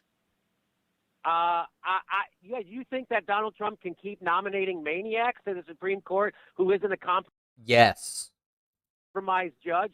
Why can't we force him to nominate a compromised judge? Why wouldn't we put the pressure on him? The Democrats didn't control the Senate, and B, the nuclear option exists, and C, the Democrats also don't have any fucking spine. That is why your plan would never have worked, Jimmy Dore. And that is why Trump was able to nominate, as you put it, 3 maniacs. By the way you act, I would just say scandals. Thomas, there will be constant Alito, scandals, Roberts, constant scandals surrounding Ginsburg. Donald Trump. He will be the most ineffective president. This whole idea that somehow he will be equal standing when he nominates someone to the Supreme Court is ridiculous. They're gonna rip him a new one every time he does something. He will be over scrutinized. Hillary won't. He was scrutinized pretty heavily, but no, he was not over scrutinized, and they did try and rip him a new one. Not the Republican Party though; they fell right in fucking line. So Jimmy Dore was wrong on that. What more do you need to know that he has terrible political instincts? I just recorded that line where he said the thing. It's got to be in here. President, it wrecks it. Just listen. A governing majority, he said, for maybe decades.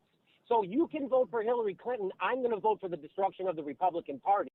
I'm going to vote for the destruction of the Republican Party. Be scrutinized. You're going to have a Democratic Senate and Congress for 2 years. They're going to be able to pass every single piece of legislation. He meant to say Republican, but yeah. They want. And it's true. They were able to. You're saying Republican. in 2 years, well, you're going to have a Republican House, a Republican Senate, a Republican for president 2 years. For 2 years. For 2 years. Yeah, I know this is my risk assessment. My risk assessment is that when Donald Trump proposes crazy stuff, we can coalesce, we can block him. Also, that the Democrats can filibuster horrible stuff in the Senate. I'm saying fight, don't give in. They can't filibuster because the Democrats created the fucking nuclear option because they wanted to get something through, and now the Republicans are going to use it goddamn super maliciously because they have literally no soul. He doesn't know what the fuck he's talking about. You can't filibuster him in the Senate because they will nuclear option it, and the Democrats will not. They don't fight that way. And you can't do anything in the House. They had full control of all three branches of government, and your risk assessment was we can stop them there for 2 years and then change the House and the Senate and then get the presidency in 40 years. I mean, we did eventually, in 4 years, get the Senate and the House. We got the House after 2 years, and we got the Senate and the presidency after 4.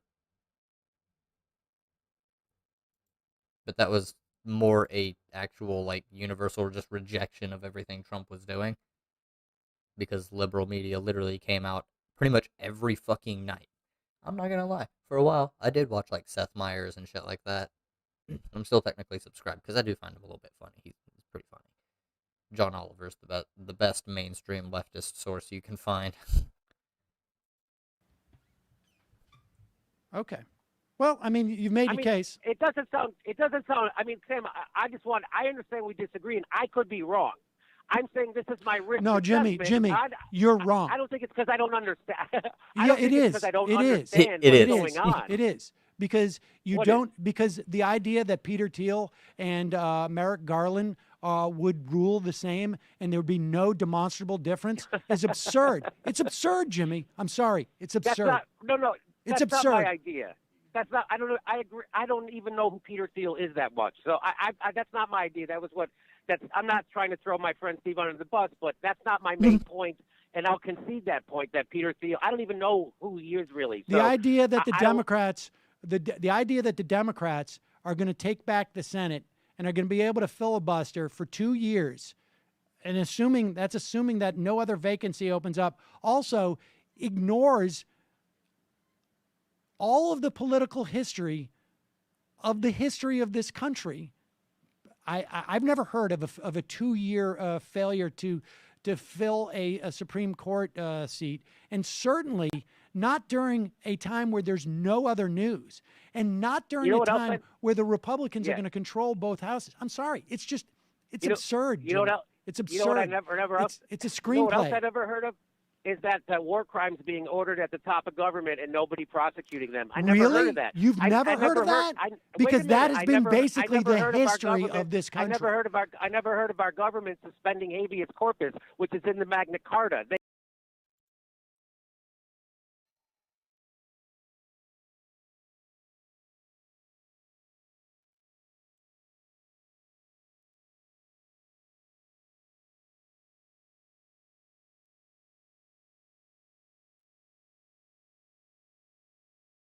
Wow. Yeah. January 3rd. Not even a month. They did that. I couldn't believe what they Under did. a Republican president with Republican justices. I can't believe we have a surveillance state right now. I can't believe you want me to vote for a candidate who was full-throated supporting going in and destabilizing the Middle East. No, Jimmy, wait, Jimmy, I don't want you to vote for anybody. I don't want you to, listen, no, Jimmy, you're missing my point. I don't want you to vote. I don't care who you vote for. You live in California. What I want you to do is to stop offering theories about politics on your platform that are bogus. Which is all of them that he's ever fucking put out. He didn't stop. He made them worse to spite Sam Cedar. That's what he did. He became even worse to spite Sam Cedar. I watched him for a little while. I watched him for like 2 or 3 years. I did. I watched Jimmy Dore. I know what he's like. He became fucking worse. That are not. I think I just proved to you they're not bogus, Sam. You haven't proved that they're bogus at all, except that you said it. History has proven that they are bogus. I just kind of showed you how you're wrong about all this stuff, and you're voting out of fear again. Out No. of fear. Oh, because there might be 2 Supreme Court judges. What if there's 3? What if the moon falls into Lake Michigan? What are we going to do then? Now, Shouldn't we Jimmy, just roll let's over, talk Jimmy? about risk Shouldn't assessment. we just roll over? Do you think Shouldn't there's we a just difference roll over in the and probability take it? Just take that 2 80-year-olds with multiple cases of cancer are going to serve out their term versus the moon falling into Lake Michigan?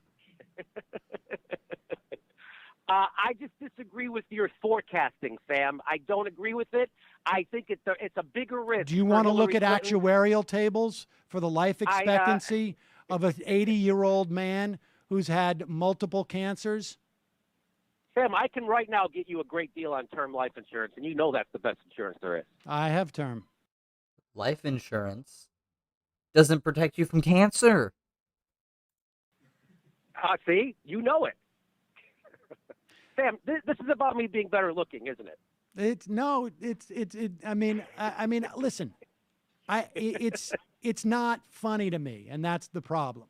Is that it is not funny to me. I think it's really dangerous. What is dangerous? I that think people vote their conscience? No, I think what's dangerous is honestly using your platform and espousing bullshit the way that Jimmy Dore does. Yes. espousing fantastical notions that I think that could be really detrimental to the lives of literally millions of people. Did you say this about MSNBC when they were pushing the Hillary Clinton candidacy? Yeah. Did you say that they were irresponsible? Yeah. Well, I You don't. did? I disagreed with them. Yeah, but you didn't say they were just irresponsible and reckless and all that stuff to use their platform honest to with tell you, people to vote for Hillary Clinton? I don't watch it that often. The only show I Okay. watch is Hayes, and All I don't right. think he was doing that. Yeah. So I'm just saying that if somehow if somebody disagrees with you to the left, they're irresponsible. You're But if not someone disagreeing with disagrees me to the left. Not at all. You're not disagreeing with me. We're not disagreeing on ideology. We're disagreeing on the way politics works. on We're tactics, disagreeing on tactics. Right. Yeah. Right, and the people who disagree with me gave us frickin' Hillary Clinton. Geniuses. Fucking geniuses, Sam. Well, guess what? I disagree with you, and I still voted for fucking Bernie Sanders. So, no, it's not the people who disagree with you. I mean, lots of people disagree with you. Right-wingers disagree with you. Neoliberals disagree with you. Other socialists, actual socialists disagree with you because you're not a fucking socialist. You are a sock dem. I'll give you that. But, no.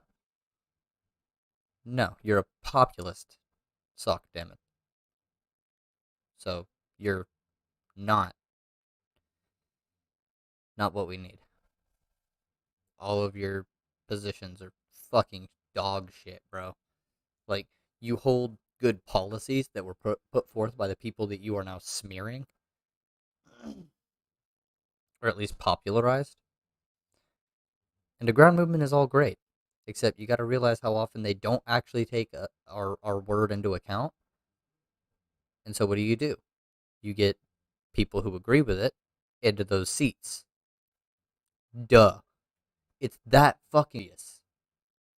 All right? Do you want anything like a minimum wage increase with the Sandwhichpants plan? That's me. That's weird.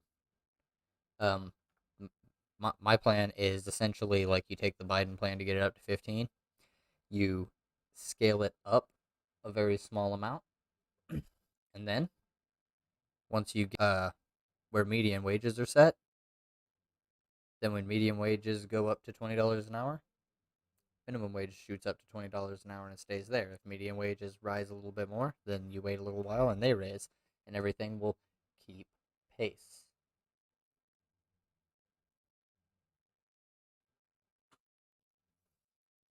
Wow. Traditional socialist internet.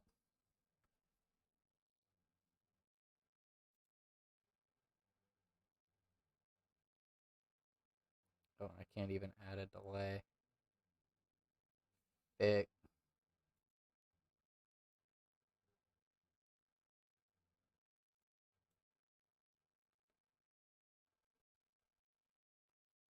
What the hell?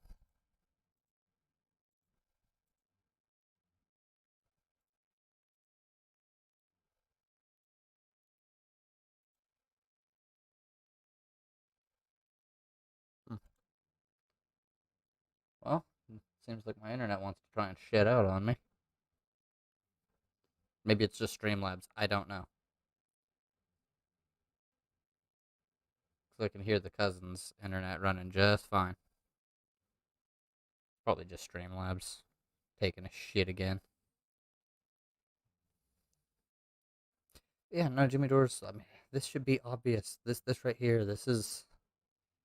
We are looking into the past and seeing everything that Jimmy Dore was saying was unlikely to happen, and everything that Sam Cedar was likely to happen actually had played out in Sam Cedar's favor, and Jimmy Dore was proven wrong on literally everything, except for saying that in 4 years we would have the House and the Senate.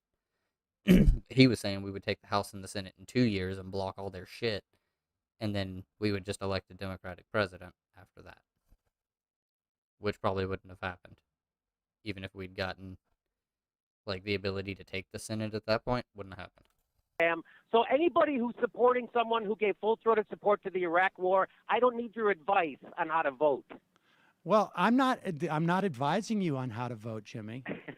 I'm not talking to you. I'm talking to anybody. Well, I mean, but you can make this about, about your own personal affront that you feel and insults that you feel, but that's not what it's about. It is insulting that anybody who is for somebody other than the main two parties is try to dismiss them, or you try to marginalize them. Not you, but you also, yes, but the mainstream establishment press also does that. They've been, they're still calling Jill Stein.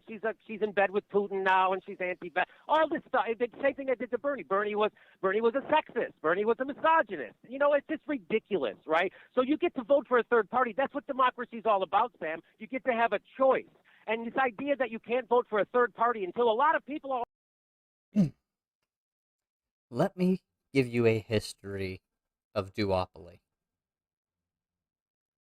America used to have multiple parties. At a certain point, some of the parties coalesced under one banner to gain more power, and they just kind of ate it up, and you got the Democrat Party.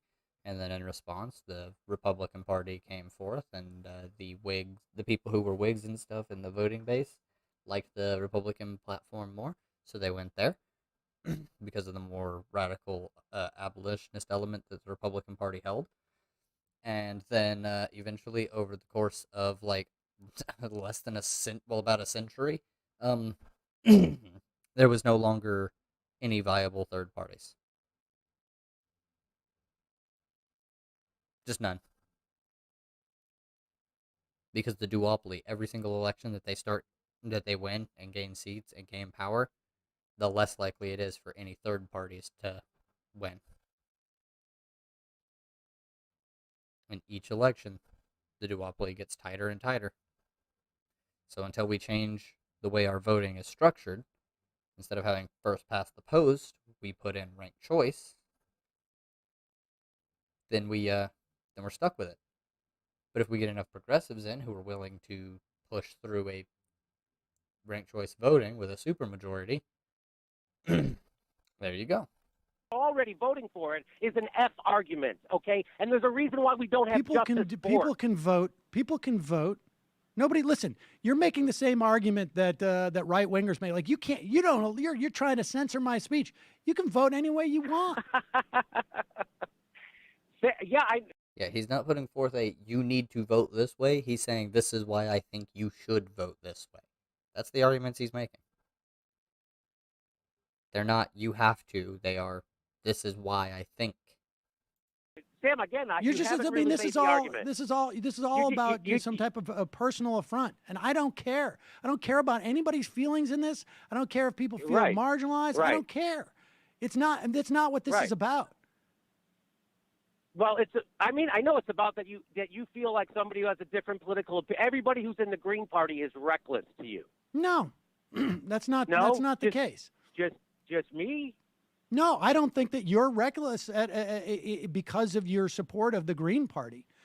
I think you're reckless because of the way that you're articulating tactics and the idea that you're dismissive of the Supreme Court, and you're basically. And this is also part of the reason that Sam Cedar went so hard against the force the vote campaign. It was a big grift train for Jimmy Dore, honestly.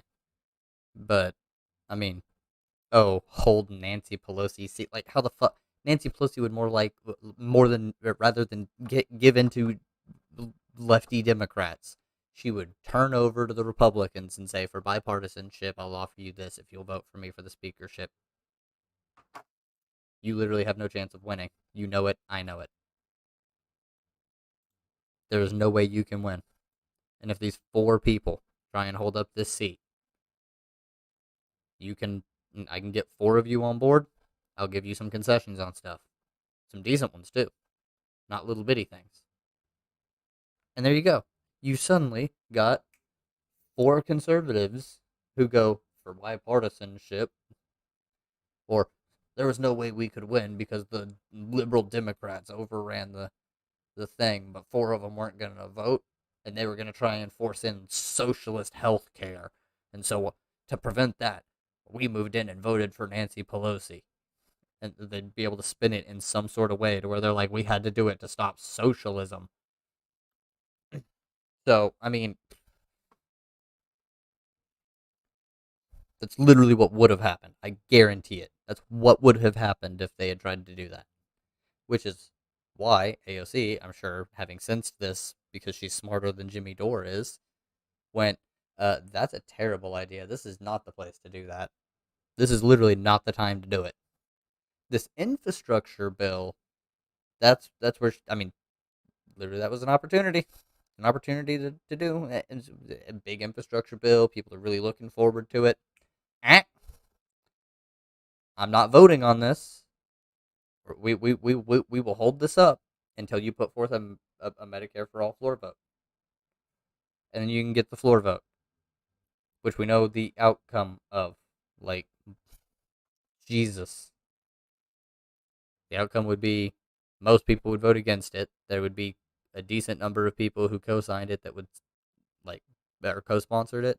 A lot of the co-sponsors would probably vote yes on it. Some people who weren't on the co-sponsor list would vote yes on it. And then more people would vote no on it. And then it'd be done. And then we get a public option later. That's probably what would happen. Basically not providing any context for the plan that you have, that this is going to long-term work out well for people. I mean, just in the past 5 months, we've seen the importance of having even a split Supreme Court in terms of enfranchising hundreds of thousands of voters, in terms of maintaining the existence of public sector unions. I mean, I agree. Sam, I agree with you on this. It's very important. The Supreme Court is so that's a straw man. I don't think it's not important. I think it is very important. And I laid out my strategy for how the Democrats could fight. Now, you laid out a strategy for how the Democrats could roll over. And that's just the difference between me and you. And I think yours is complacent. It's establishment. How do you know on day one? How do you know on day one, Mitch McConnell? Wait a second. How do you know on day one, Mitch McConnell won't change the rules to get rid of the filibuster for Supreme Court justices? Which he would probably. Hey, how do you know on the first day Hillary won't bomb Syria with a nuclear weapon? Well, all right. That one's very easy. I mean, come on, Jimmy, you fucking, you dummy. Okay.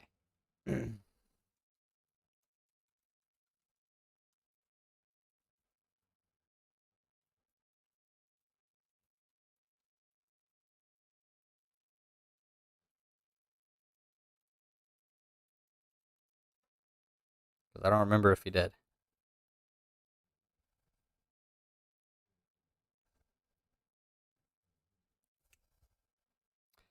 Oh, what do you know? The thing that I said earlier. Because, yeah. Eliminate the 60-vote rule to make it a 50-vote rule. How do you know? Oh, we're going to filibuster the Supreme Court nomination. Okay.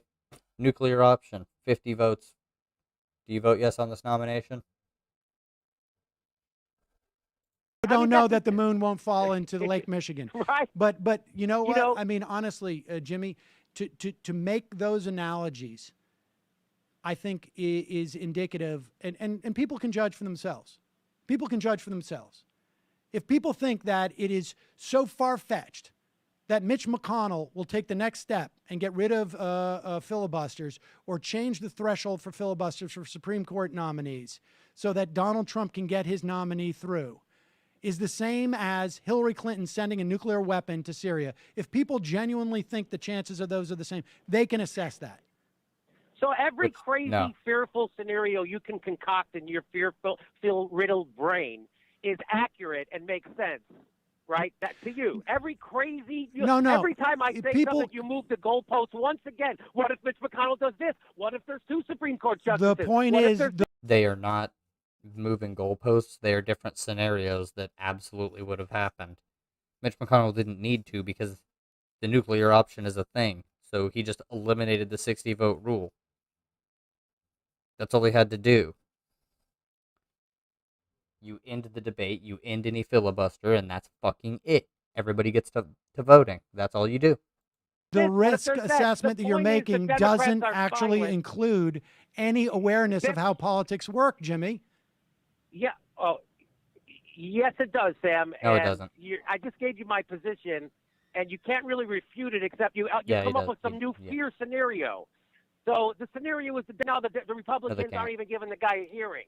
So the fact is that can happen, but you want to roll over. It's a weak, it's spineless Democrat. The Republicans are not filibustering now. They're just not bringing up a nomination. They're not filibustering. Without batting an eye.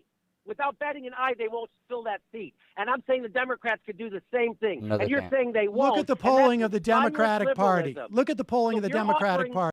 All I'm saying is this could have been ended by Sam Cedar going, the nuclear option exists and can be used to eliminate the 60-vote rule. The Democratic voters don't want their senators to do that. Republican voters do. Do you think that means nothing? Oh, say it again. If you look at polling as to actions of Democratic senators versus Republican senators, Republicans don't want compromise. Republican voters. Democratic voters do. Now, you and I may not agree with that, may not want Democratic voters to compromise, but that's what they do. Politicians react to what voters want. We all know they don't. They do in this instance. We know they that. do. We do know they do that, right? We do know that because we've never seen, Democratic politicians come out and say, "I won't compromise my principles. I won't compromise." I'm writing this down. Yeah, and the Democrats are all about compromise. They do it all the fucking time, which is part of the reason the country moved further right. I'm going to write this down. Sam Seder says that Congress responds to the will of voters. This is a new one. In part, they do, yeah, because they need a voter base. But outside of that, I mean, not really. Not on huge issues like fucking Medicare for all and shit. Although even then, let's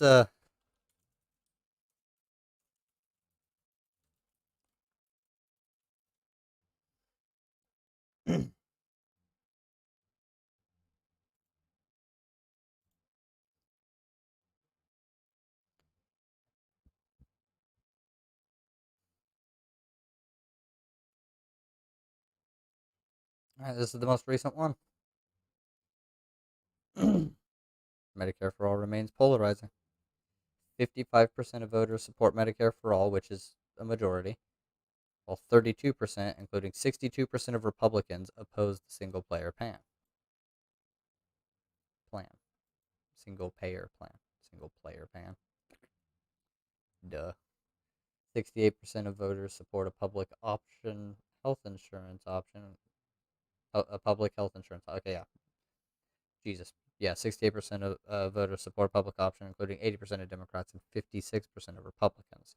Overall support for Medicare for all has remained flat since 2020, but support for the public option rose 5 percentage points.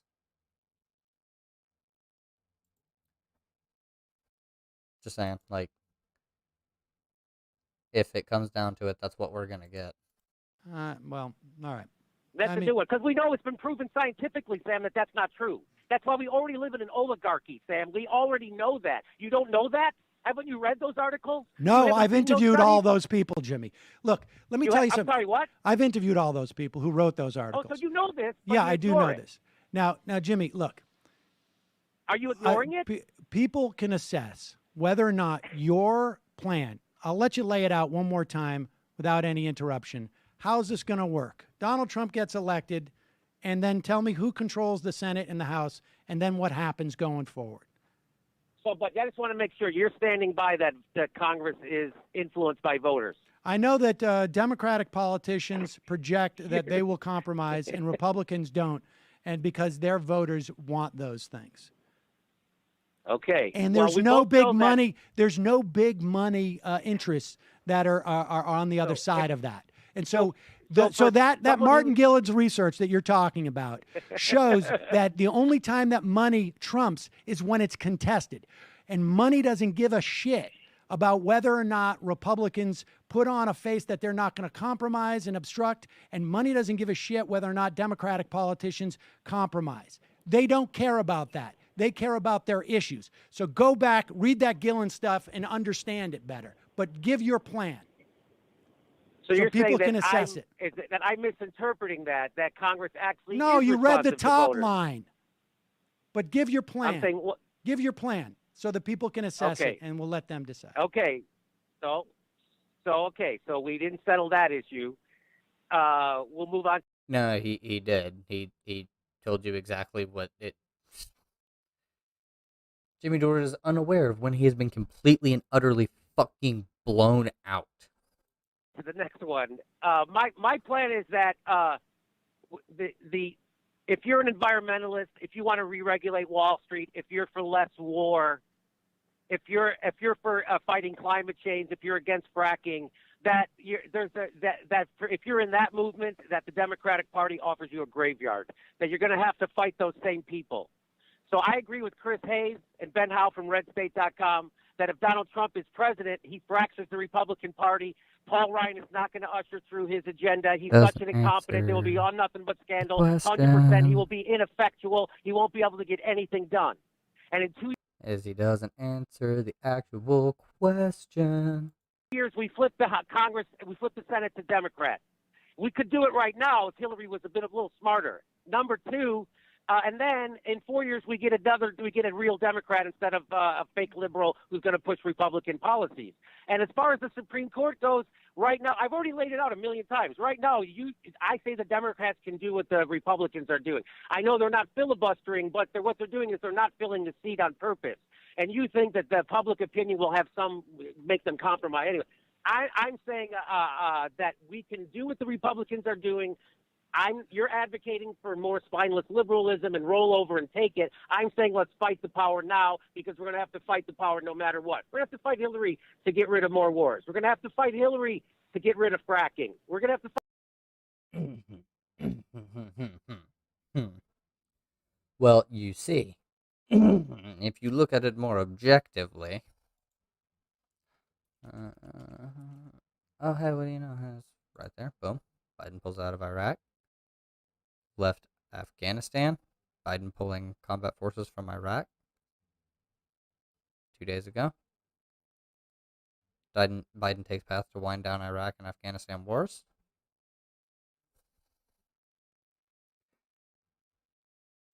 Maybe it would have happened under Hillary. Fight Hillary to re-regulate Wall Street. So that's my position. I appreciate. Now, yes, we would have definitely had to fight her to re-regulate Wall Street, but Joe Biden did that pretty effortlessly, honestly. Like, he's trying to do little things to regulate Wall Street, from what I've seen, like repealing some of the shit that Trump did and blah, blah, blah, blah. I appreciate you letting me make it, and I understand that you think I'm uninformed, and I don't think that of you. I think you're very informed. I think we just disagree. Sam is very informed, and Jimmy is not. Agree. Jimmy reads article headlines and then spews off about them instead of reading the article. And I was kidding. I think you're more handsome than me.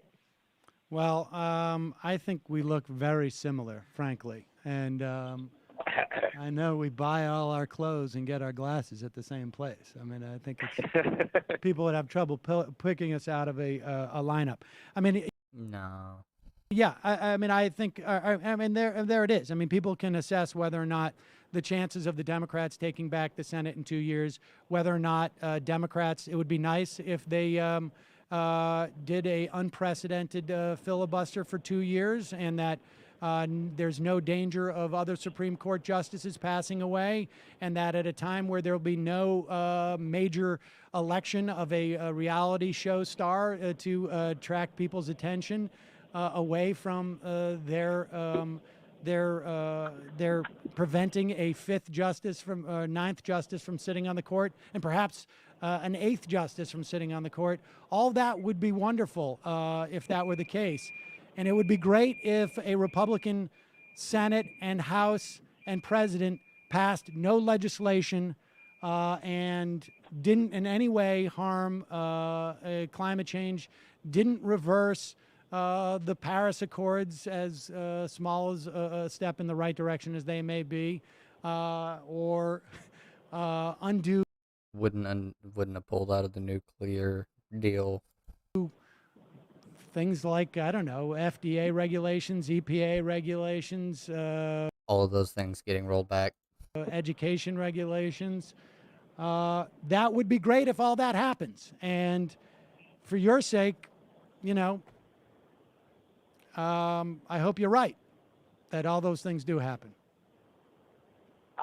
And I hope you're right I hope I'm right too. I'm not saying, I'm saying I'm taking a calculated risk. And when the choices are Hillary and Donald Trump, and I'm not telling anybody to vote for Donald Trump, by the way. I'm saying if you want to hold your nose and vote for Hillary, that's okay too. I'm just letting people know that there's another work out. That's what I'm saying. And that all the pundits who thought they knew everything about everything are the ones who led us to this position right now. All the pundits who've been screwing over working people for 30 years. I'm a pundit who thinks he knows everything about everything, and I don't feel like I'm responsible for where we are right now. No, I've been telling people it's mostly Sam Cedar. Well, as long as they spell my name right, then that'll work out.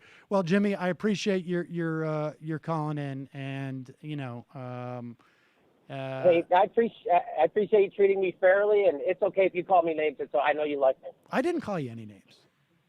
I say it's okay if you do in the future. LMAO, Jimmy's answer was literally just revolution. What a tool.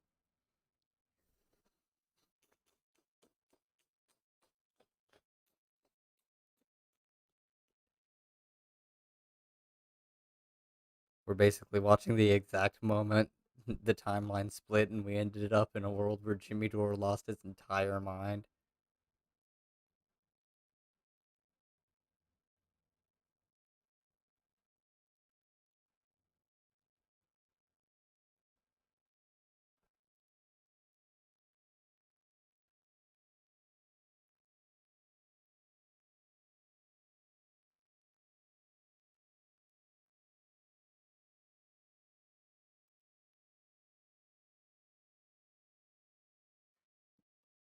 Yeah, look at this. Every single point.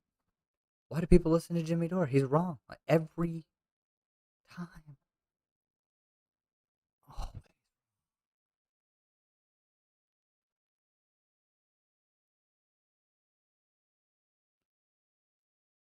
Yep. I have to see this. Oh my God, I'm so excited! I'm so excited! Look at his face, man. Look oh God, he looks so wooden. I don't think you're crazy. People think you're a pedophile. I don't think you're a pedophile at all. I don't think he's a pedophile at all. The charges against him are totally false. They're totally false. Oh my God. Average Bosch fan. Oh no. Matt Gaetz will only take photos. Oh, God damn it.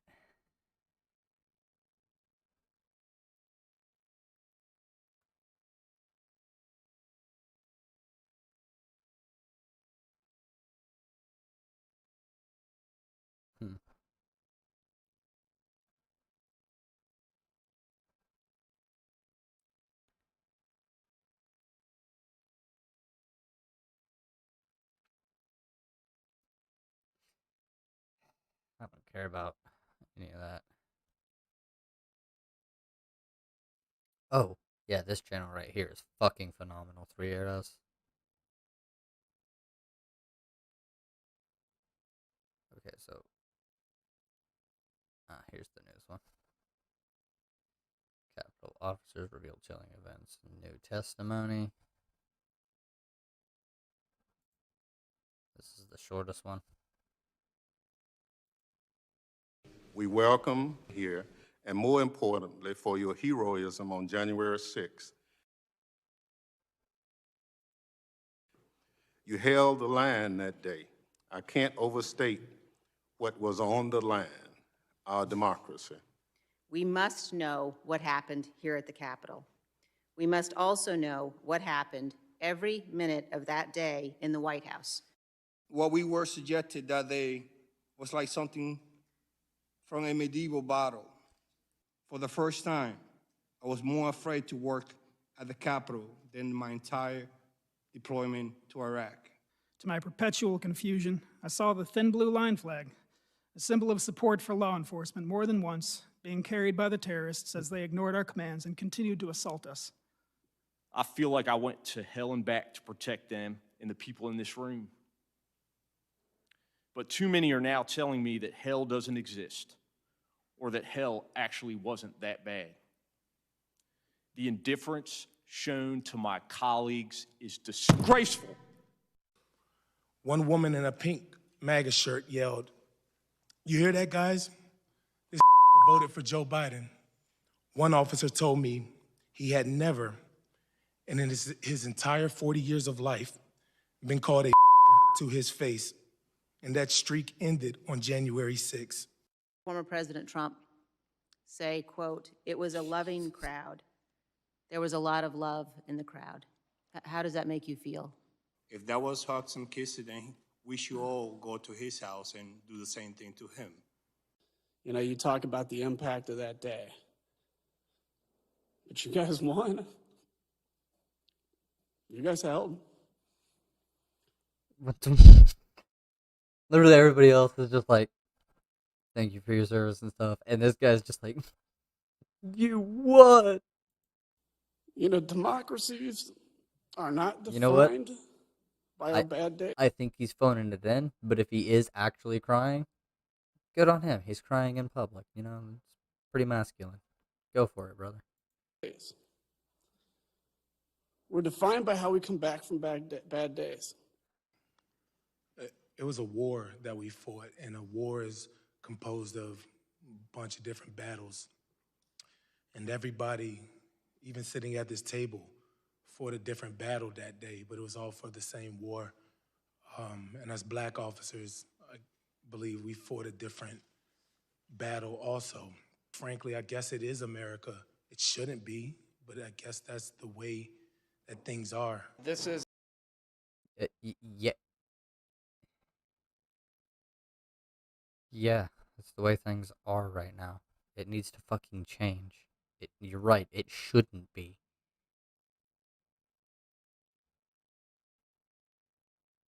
It shouldn't be. This is a historic moment, and this is a democracy-defending moment. And no matter the consequences, me and I know Liz will stand and defend democracy. I think this was a really important opportunity to get some facts on the table and to hear direct. Okay. Oh yeah, and Senator Mike Enzi died. I have no idea who the fuck he is, honestly.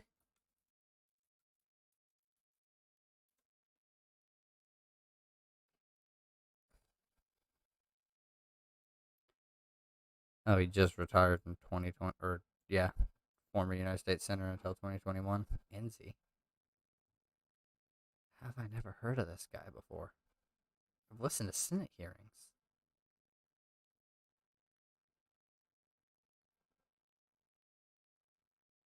Bicycle accident. Damn, that sucks.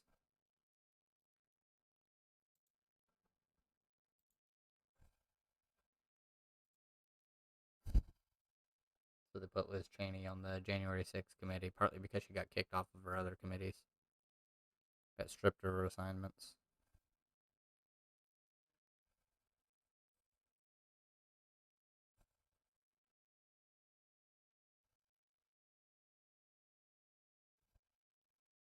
Higher wages, higher crime take. That goes against all sociological and like data ever. You know what, Sam? Take it away. Is this me? I'm Alacrity from Alabama, and I have returned, Mr. Cedar. You've And I have returned, Mr. Cedar. returned to where? To this show. Okay. Anyway, Yeah. I wish to address. I just wanted to say two things. One, I addressed some of the points made in your show. It's on your majority report Reddit. I don't know if you saw it, but I just wanted to say that. And two, I wanted to address something that you said towards the end of the show last week when I called. So you mentioned. Don't remember when you called. Hmm? I'm sorry, but go ahead. Oh, it's quite all right. I'm going to explain it. Anyway, towards the end, you mentioned something about the minimum wage and about the incentivization of technological development and how that. Okay, you know what? This guy's views are probably absolutely shit, but I love his presentation. Okay? I love the presentation. Be a benefit of the minimum wage. And my point. Yeah, it's a good presentation. Super fucking nerdy. And over the top. Is that yes, that would be the case, but the problem is that the minimum wage has other drawbacks that make it an undesirable policy, especially when you have other ones such as the earned income tax credit that are superior and don't have the drawbacks that the minimum wage does. I can detail this empirically if you're interested. No. Okay, so what is your view on the minimum wage then? You mentioned a $25 minimum wage potentially. Was that something that you would like but just wouldn't implement because it's infeasible politically, or and what is your economic take on that? I mean, I think I think around the country, you know, we could easily go up to $15, $20 as a federal minimum wage. 15 to 20 around the country. I would probably start tomorrow with $15 minimum wage. See, that would be feasible. Yes, doing it tomorrow, which is kind of what I'm saying. Like you can shorten it to where you're at $15 an hour by next year. But like you could do it tomorrow, and then you can scale it up to $20, $25 an hour later. And like as part of the package, like it scales up over time as part of the package. And certainly in other parts of the country, I would start with a $25 minimum wage. In some parts of the country, I mean, I would do that. But I wouldn't necessarily be against an earned income tax credit, an increase in that, to offset the minimum wage. I don't know why you would want the government to provide this money as opposed to private industry. But because they want to roll more power into the fucking private industry and get rid of the state. That's why they call themselves anarcho-capitalists, because they want to get rid of the state, but give all that power to the wealthiest people in society, which turns into fascism. What you in particular, I'm not saying necessarily I wouldn't, but I would be open to something like that. I mean, look, the reason why we need a minimum wage now, in part, is because we have commodified too many things that we shouldn't be commodified. It's because we don't have unions as well, and also yes, we have way too many commodities: healthcare, food, water, electricity, internet, housing. Or remain commodified. So, if we had, let's say, Medicare for all, let's say we had, energy costs that were nationalized, let's say, so that we could move to renewable energy quicker. That would start to take some of the pressure off. I would still want to raise it to $15 an hour. But I'm saying the necessity for it would obviously get diminished the more things that are, in housing. We had more housing subsidies, whether that's, sort of government built housing or some type of housing scheme or all of these things. But we don't have any of those things. And you have people who are earning $15 an hour or less, I should say, and or on the minimum wage, and regardless of how much they work, they can't afford to live anywhere. They can't afford. Yep, true. Afford to eat. can't afford to get health care. It's absurd. It is absurd. Yeah, I but agree, the problem is that the minimum wage policy, when you look at it, it has undesirable employment effects. So it just increases unemployment. That is just simply not the case. There are the data shows that may hurt teen employment, maybe in certain areas, but broadly speaking, maybe in certain areas it might, maybe, possibly, potentially, maybe hurt teenagers. what you're saying is just not borne out by the data. True. Actually, no, not really. And in fact, well, we can argue about the employment studies because there are many studies back and forth over it. But if you look at proxy data, for example, one study from Science Direct found that a $1 increase in the local minimum wage increases low-skilled immigration by 3.1%. And another study from NBER found that a minimum wage hike increases crime and arrests of, as you said, 16 to 24-year-olds. No, it doesn't. No, it doesn't. Literally, all sociological data points in the opposite direction, that when people have more money available to them, crime goes down because they can afford what they need to fucking get. What is this just complete nonsense? So a minimum wage hike increases crime and do you say minimum wage hike increases crime? Yes, that was an NBER study. And how does that happen? Well, I can send you the study. I didn't memorize it. But I'm not asking you to memorize it. I mean, it's just one thing to say that, like, hey, in this place where the minimum wage went up, crime also went up. That doesn't necessarily mean it's causal. I mean, surely you must have looked at the causation relationship. So I don't quite remember the methodology. One paper using slightly different data.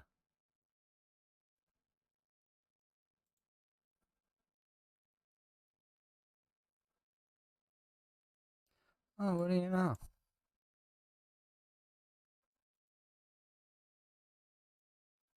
Pair it with the UBI, and guess what? That crime will go down. Used, so I'll send it to you after the show if you're interested. Well, what is the conclusion, though, that children don't, because those children can't enter into the workforce due to the minimum wage? Yes, that is the conclusion. And the other study that I cited from Science Direct, it also found that it increases immigration from the counties that raised the minimum wage. So if it didn't harm unemployment, you would expect more people going there to get higher paying jobs due to a higher minimum wage, but that isn't what happens. Well, I don't know that people... Well, because those jobs get filled. People who... I don't know that people who are making minimum wage have that much mobility. Yeah, that too. Those jobs are getting filled, and people can't afford to move. Like, I can't afford to fucking move. Are you kidding me? I especially can't afford to pack up and move to a different fucking state or city right now. Like, what? Hell no. Necessarily. It's expensive to move. But, all right. But they leave. Well, I mean... By 3%. Well, you can send me that study, too. I will. What is your email? Oh, I'll send it to Majority Reporters then. Yes. Well, it was great hearing from you. Oh, well, thank you. It was fun to call in. I appreciate the call. Really, really worried about the minimum wage. I mean, the idea that, like, $7.25, I mean, it's just absurd, the minimum wage right now. We have... yeah, we don't really need much more out of that. I just wanted to listen to the kids' arguments, like...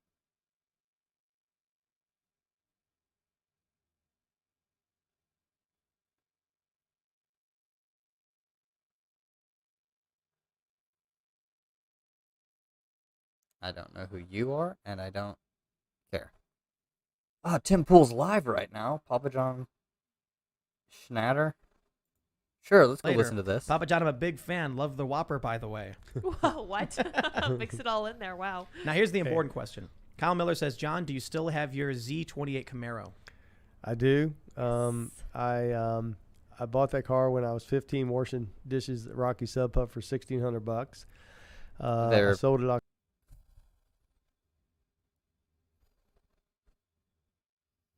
What is this? So the dentist says to me, "We'll clean your teeth another day. Here's $200. Go show my niece a good time." Damn.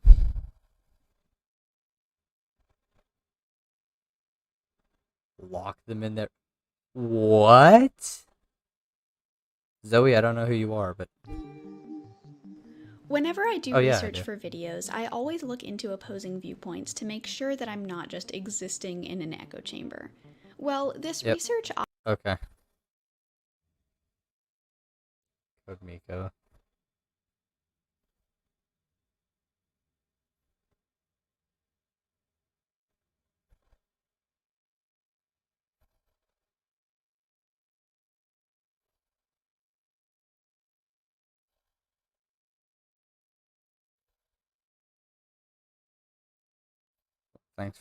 Thanks, O'Hara.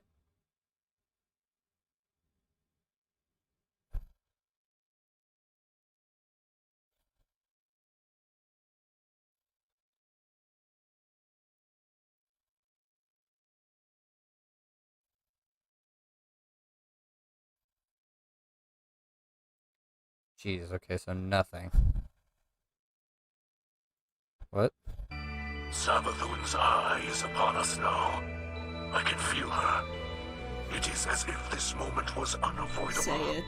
Fated. Say it, Mitrax. But you have shown Say me it. there is only the destiny we make for ourselves.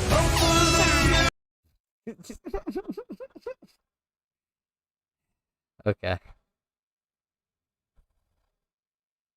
Yes, the Activision Blizzard lawsuit is disgusting. The fact that that happened in their work culture is abhorrent and should honestly be punished. Yo, educational shit. There are quite a few really scary places in our universe. Most of them are cold worlds with no chances of life ever evolving there. But even among all this gloomy diversity, some objects can be singled out that may rightfully be called the most dangerous exoplanets ever discovered by now. And today, I invite you to check out the most incredible ones.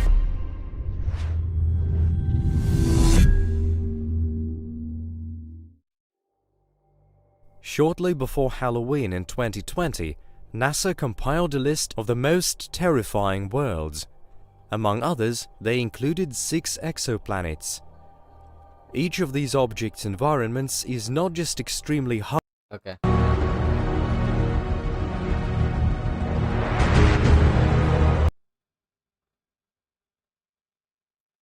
This has to be shared. I don't want to dox anybody, actually.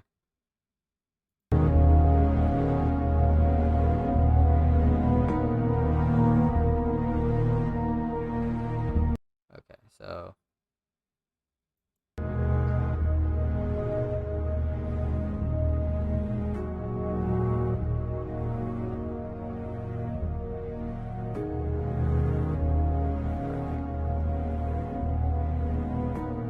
Pretending as if the state isn't inherently based in oppression, centralism is authoritarian, dude.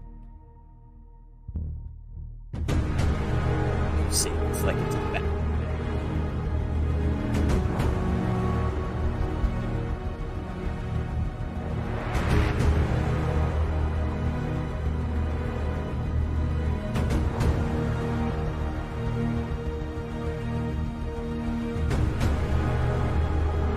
Come on.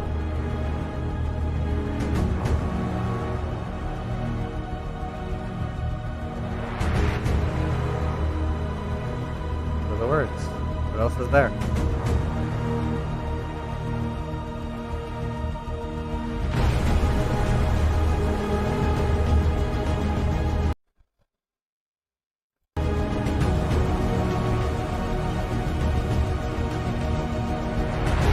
No! Why is it always like this? Why? Why is it always like this with them? I'm not even interested in this now. Fuck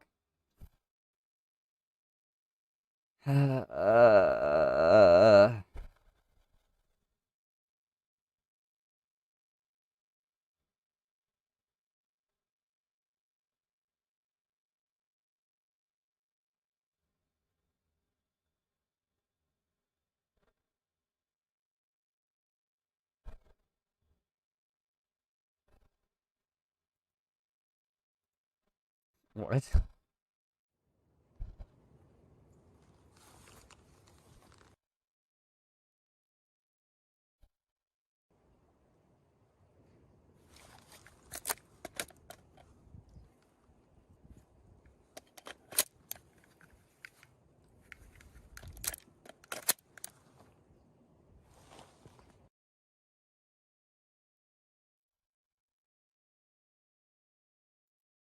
Hmm. Don't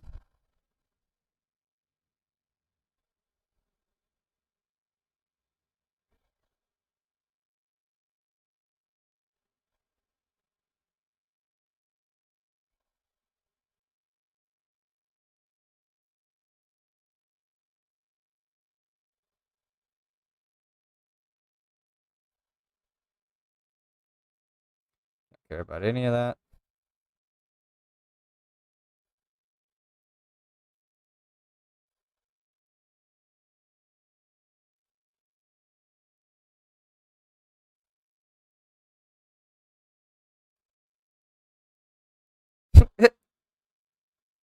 What? Jesus Christ, Charlie. It's a 3-year-old video, so.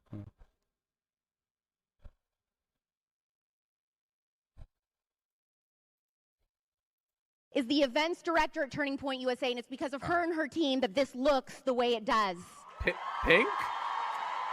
Pink. And She- Lauren loved right away. She loved looked this at the idea color for wheel, and by God, capitalist she found it. The Barbie. color pink And that's because between Lauren has red taste, and as all of us do. purple. True. Noxtaku.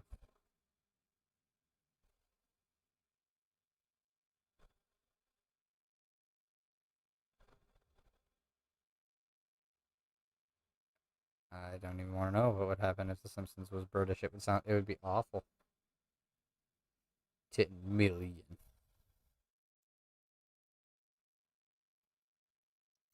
Oh, Asmongold's talking about it on H3? Jesus. I talked about it on Twitch.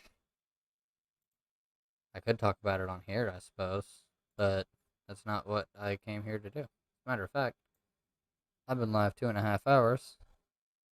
I have to go to Tulsa tomorrow. But I'm not going to bed until after 10. So.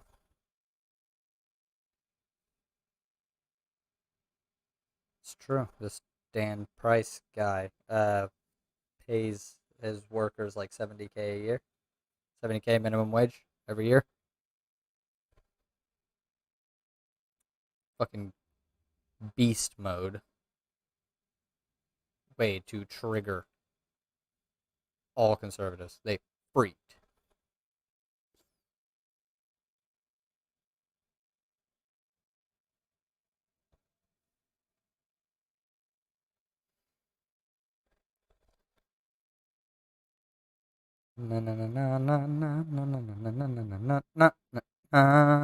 What? Ben Burgess.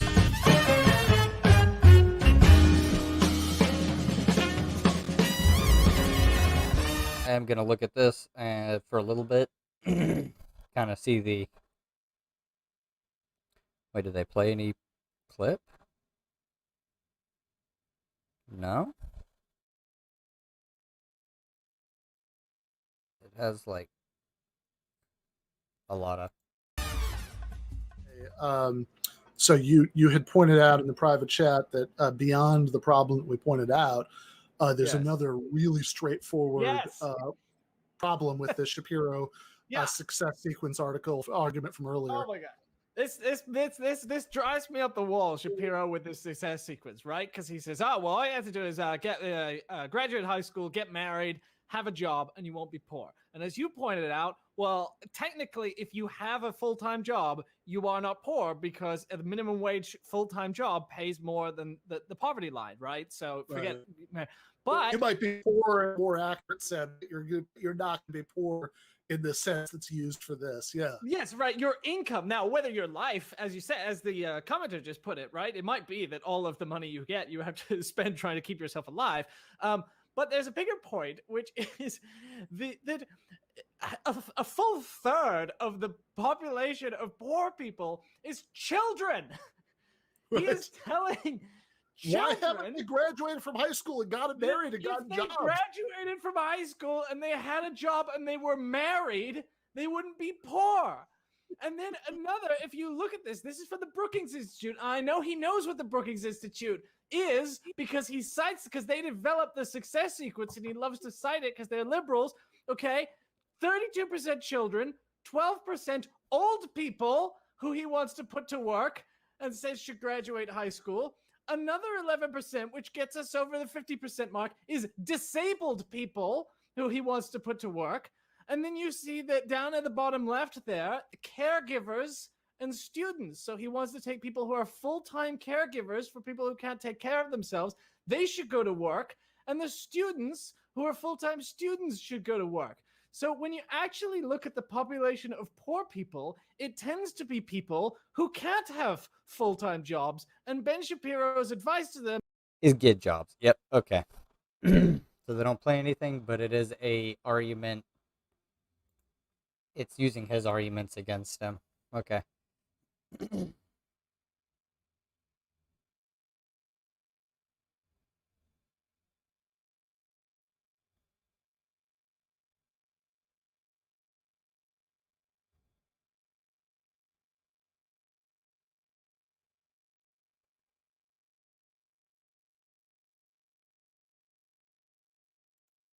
Arc when you're playing alone. Arc when your mom walks in. A salt shaker half full of cocaine. A whole galaxy of multicolored uppers, downers, screamers, laughers. What the fuck?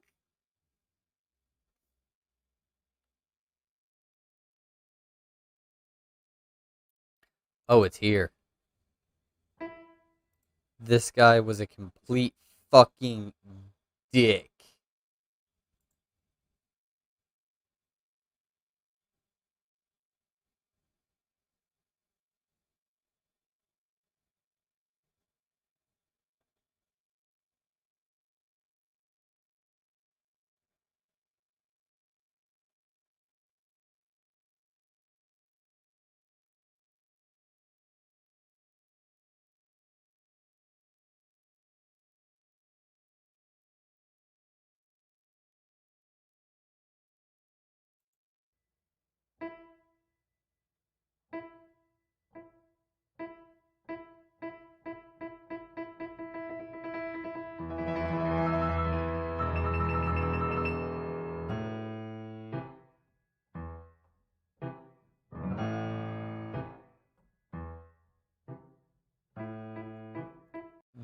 This is actually really fucking good. He's really, really good.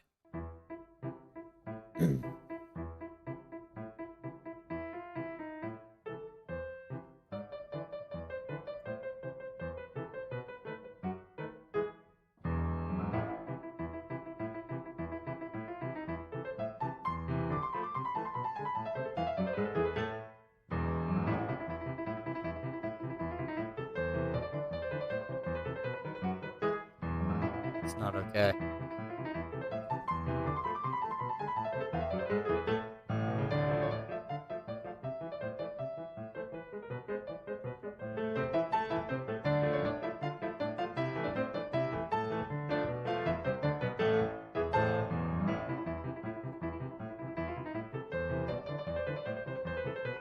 Look at those fucking fingers! They just fly!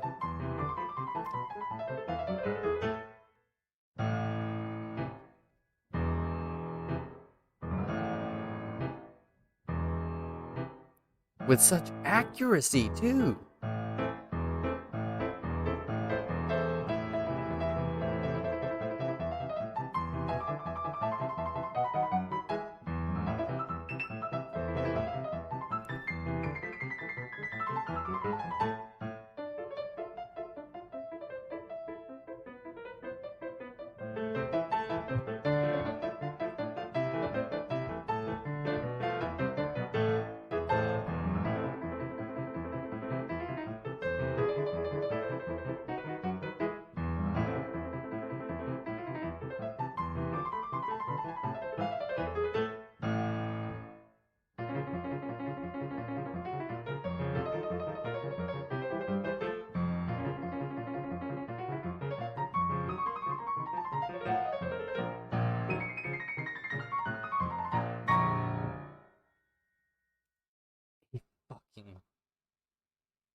blow that shit straight to hell.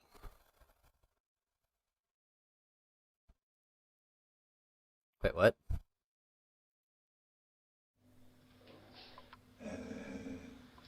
Hey.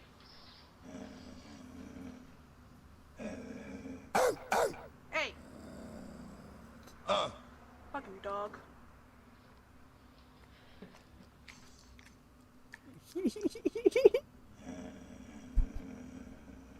Hey. Bam! Bam! Okay, I'm sorry. Because I could believe that, you know, a dog sounded exactly like the but no, that's fucking great. And then yeah, see, this is There's no worse feeling than when you engage in an internet argument with some anonymous asshole, and then it turns out the best. This is what he was called. This was him doing his best. Performance of an impossible piece of music called Rush E.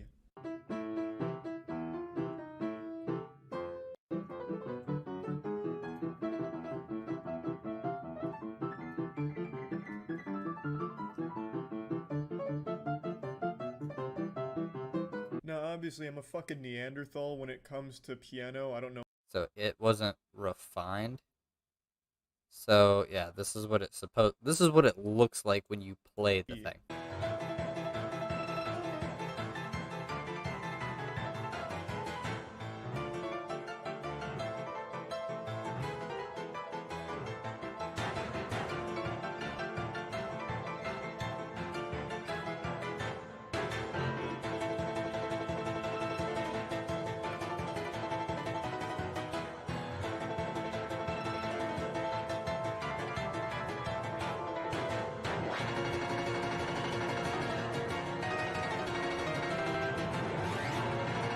If any human being actually performed this song as written here, it would probably end the world on the spot, or bring about...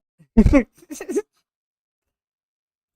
yeah, see this guy. How can you dislike this video? I don't see anyone else actually playing it. Probably because it was mediocre, no offense. So he showed some... Stop talking and do it. And he goes, shut up.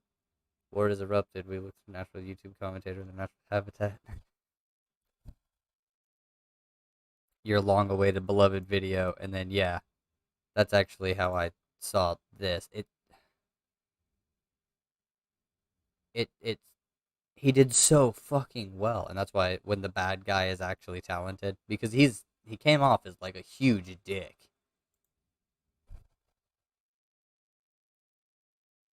But he was really, really good.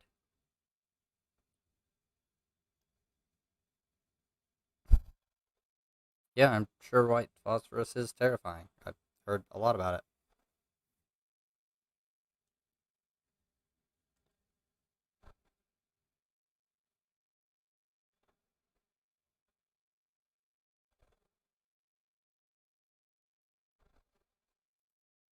What? I would really think about stopping this if I'm Bird and the coaches. He points out the DC. He's even listening to the commentary team.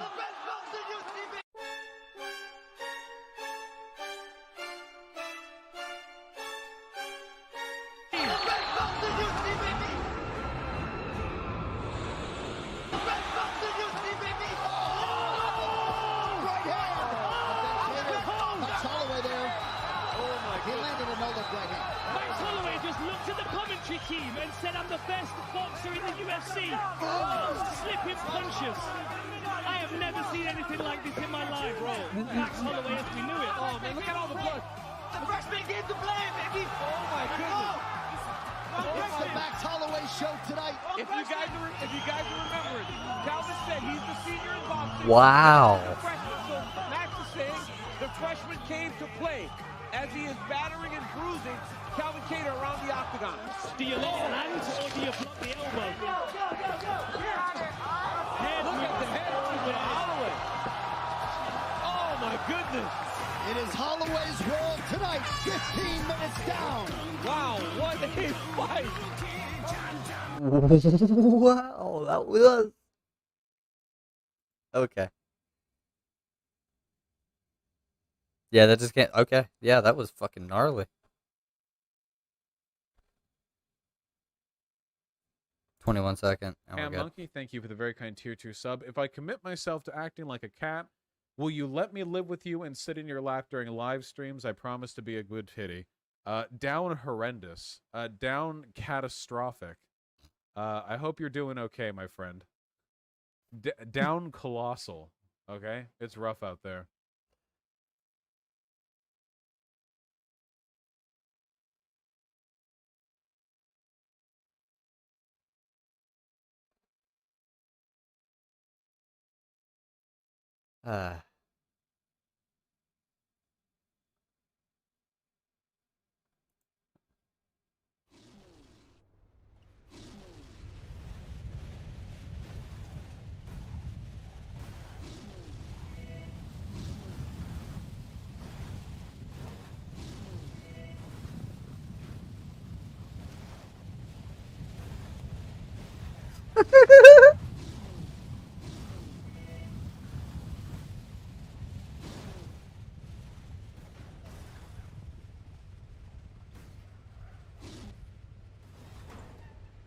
That's cool.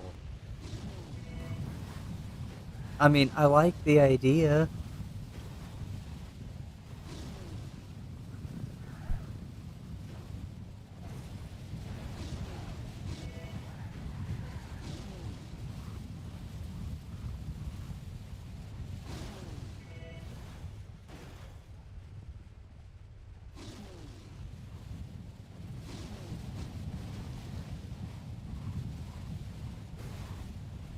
That took so much effort, I'm sure.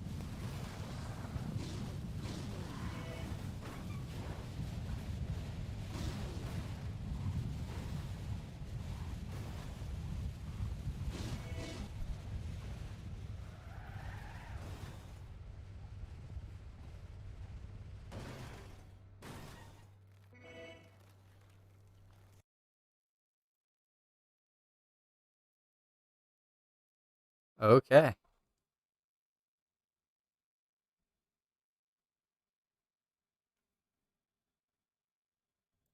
A minute and 40 seconds, huh? Frame perfect, huh? Like pixel perfect shit.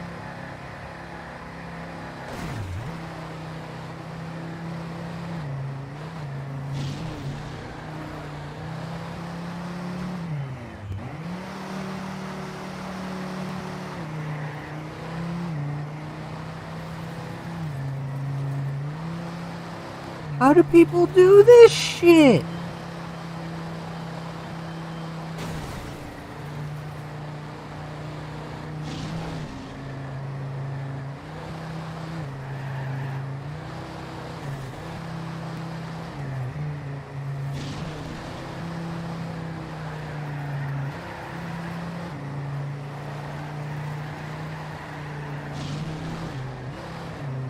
How do you have this much fucking control?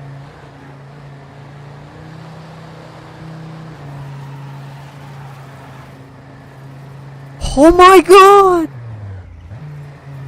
What?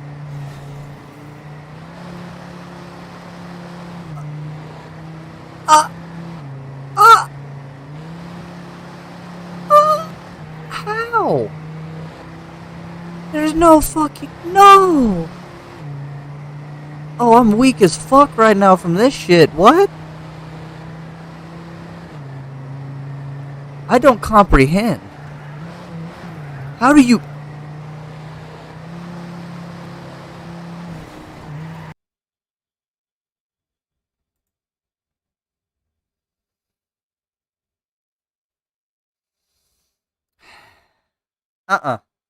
No.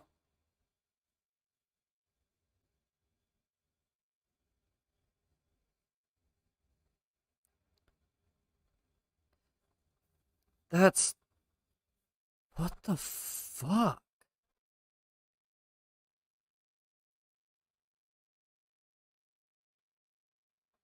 Yo.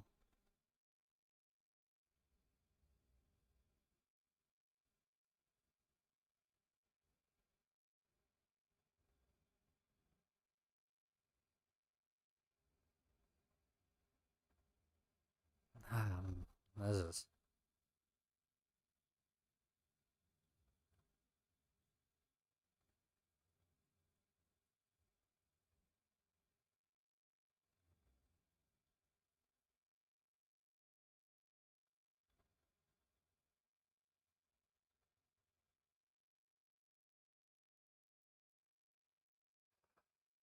I love this stuff. It's like little ASMR.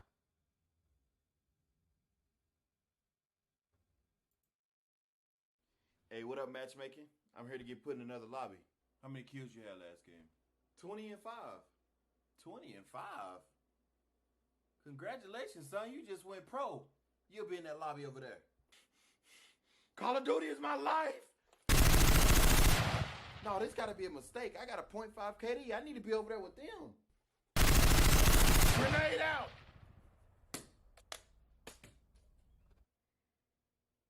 Dang. Sorry, man. You got to take that up with Activision. It was only 20 kills, bro.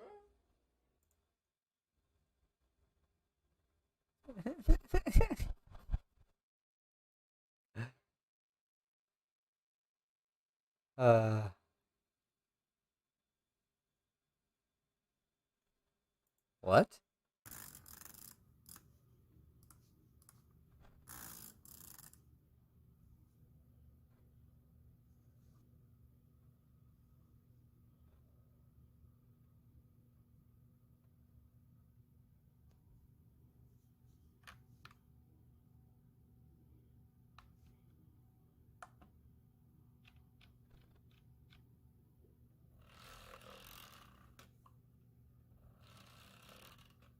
What the fuck?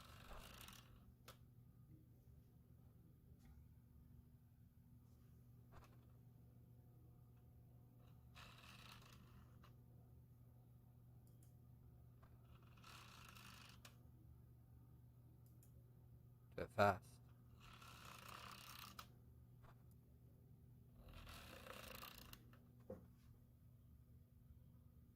He's doing it slow as fuck.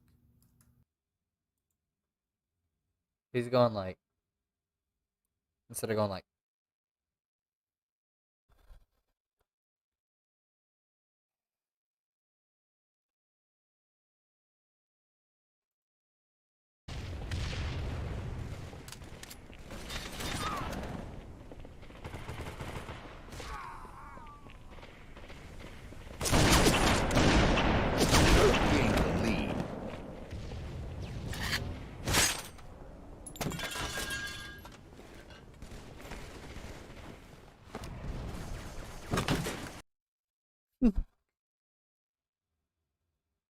yes.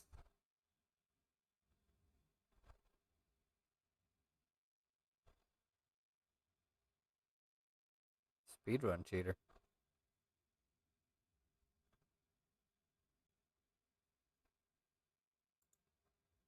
Hello ladies and gents, it's EasyScape. A few days ago, on June 30th, 2019, Caveira HD Games, a Brazilian YouTube live streamer, was speedrunning Yu-Gi-Oh! Forbidden Memories in the any percent no RNG manipulation category. This was his first time speedrunning the game, so it was a massive surprise to everyone when he pulled out a 3-hour, 10-minute, and 38-second time, which would be a top 3 time on the leaderboards. Considering this was the no RNG manipulation category, that means in order to get a time like this, you would need to have a perfect combination of really good luck, as well as a ton of skill and good decision making. Not that it's impossible to get a good time with luck alone, but the worse your decision making is, means the more luck that is required to make up for it.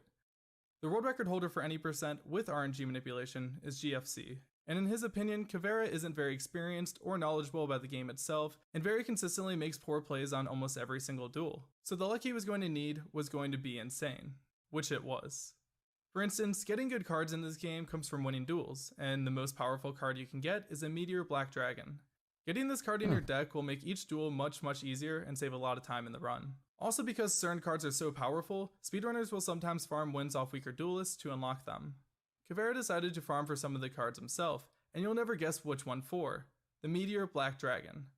Almost every top level Yu-Gi-Oh! Forbidden Memory speedrunner would never ever farm for a card like this, unless it was a last ditch effort to save a run.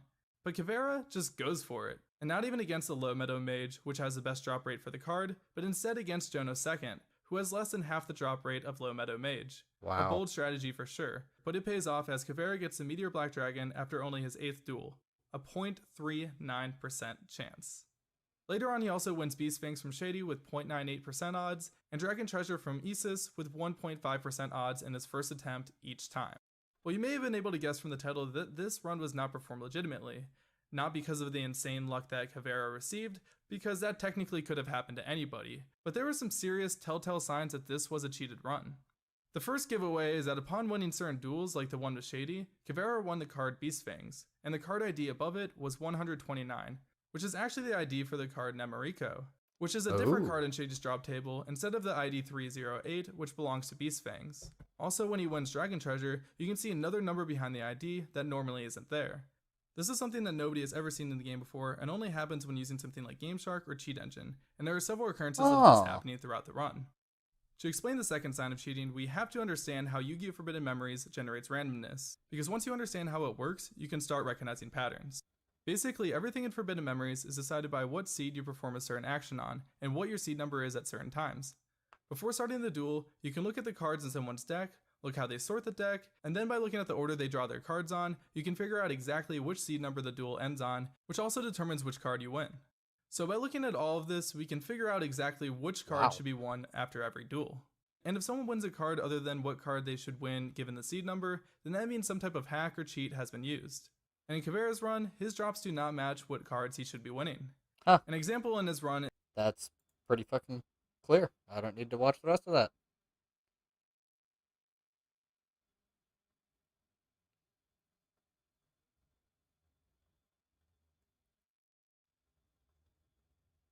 Yes. He shouldn't have stayed in the fight.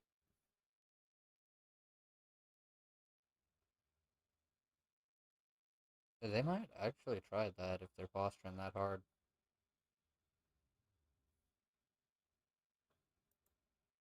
See, here's the problem, folks. We're pulling out of Afghanistan, but we already nutted, and she's not on BC. Okay, we're pulling out, but the damage is done. That's just...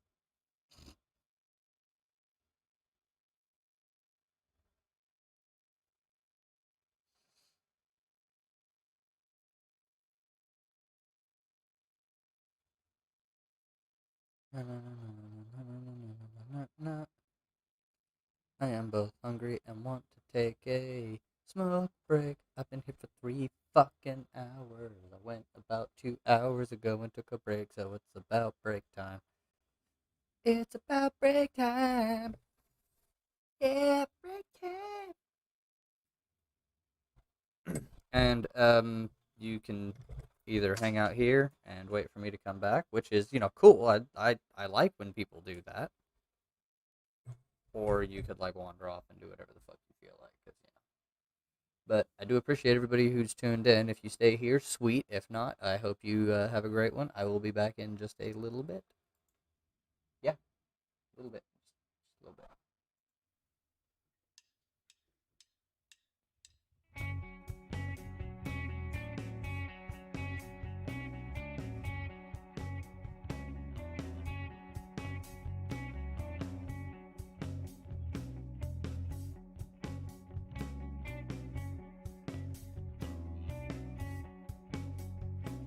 The kid's too smart to ever learn to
My father.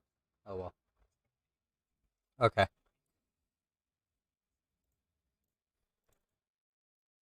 Let's go.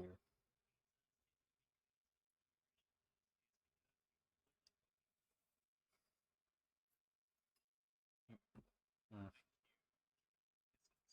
Macaroni is so fucking good.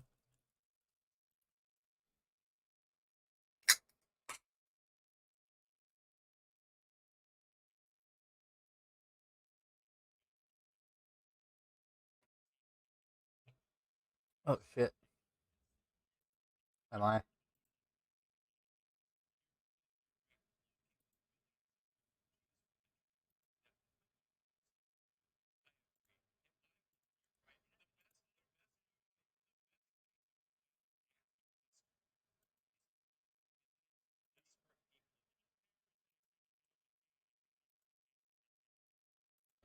So I can't read anything on Twitter right now? What the fuck is going on?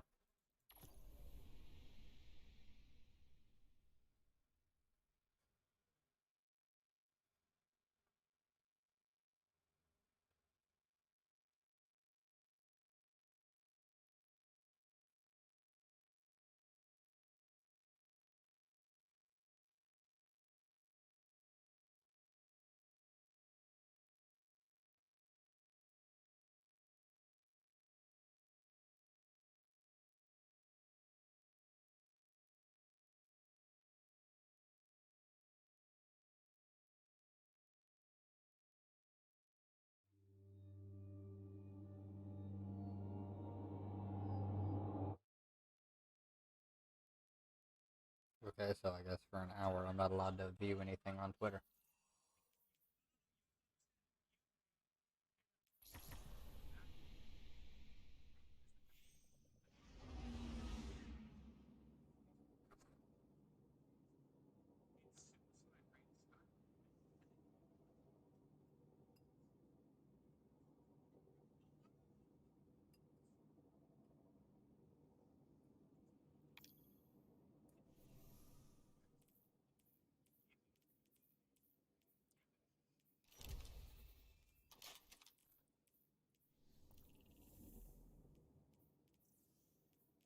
What are you doing, nerd? PvP. Okay.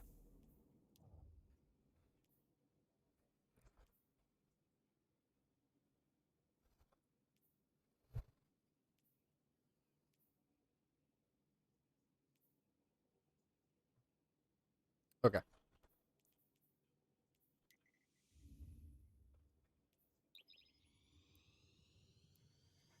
Hey, how you doing, new viewer?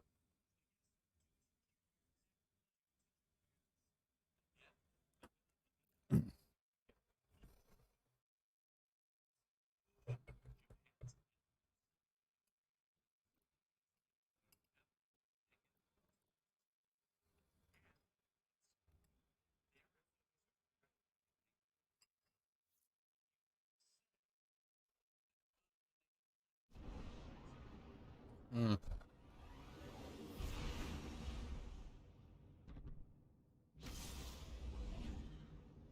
Alright.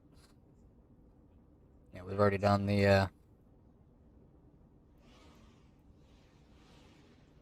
all the segments I mentioned in the title here.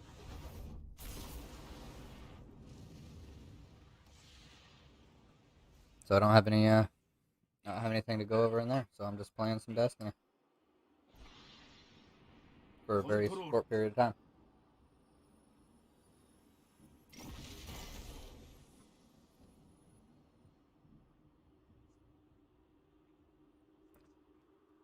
I got like 30 minutes before I think I get paid. So.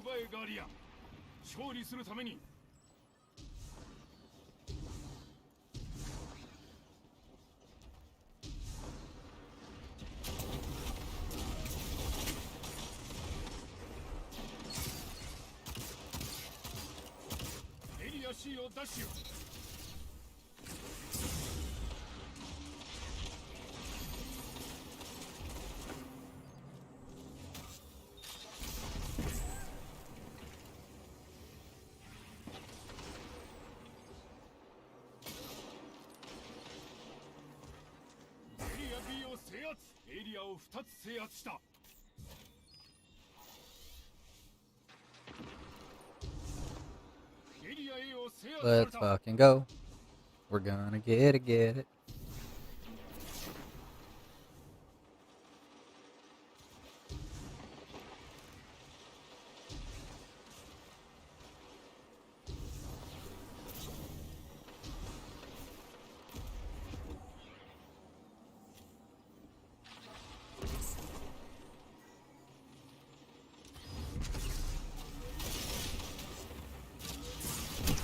Oh god, I got ruined.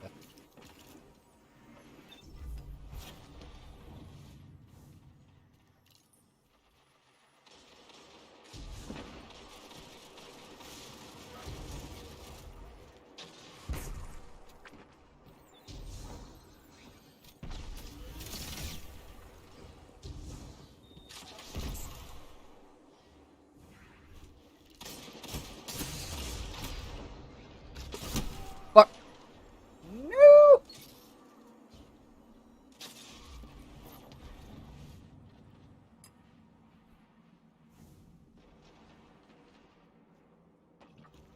I am way more hungry than I am concerned with playing this game.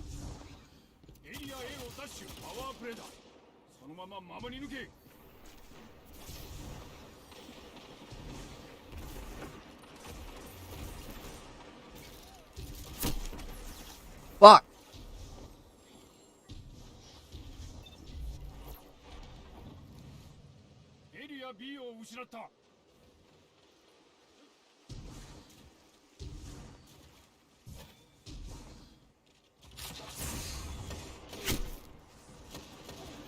Got ruined there.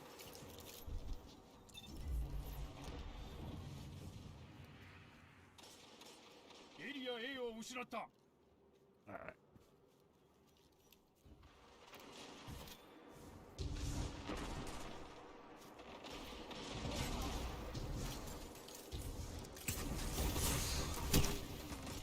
That was just a bad idea, overall. Let's be honest.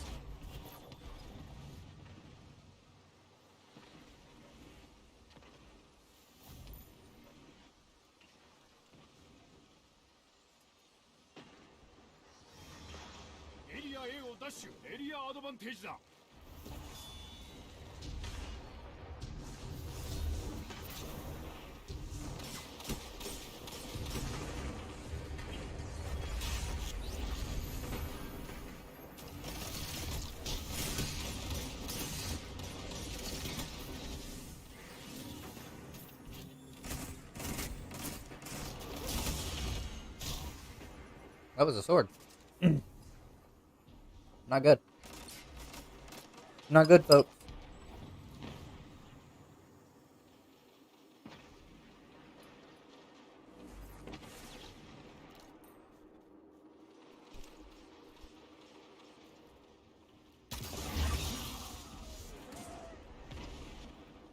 That makes sense.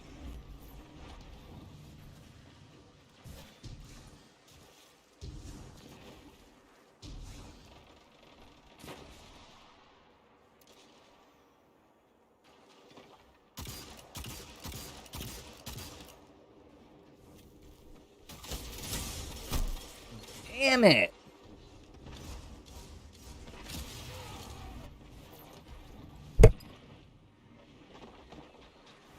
Talk about getting obliterated, everybody. They blew up my back walls.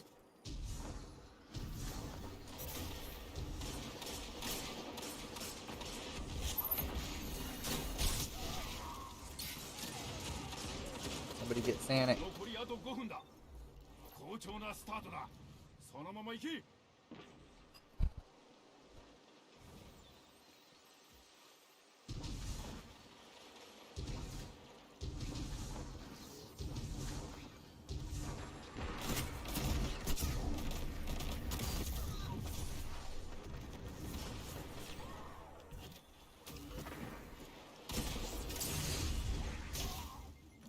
Nope.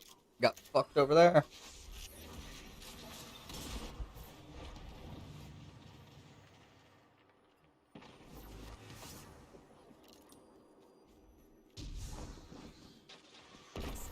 We're gonna play this game, and then we're probably gonna call it for stream. Oops. First game of the day, and I am not performing.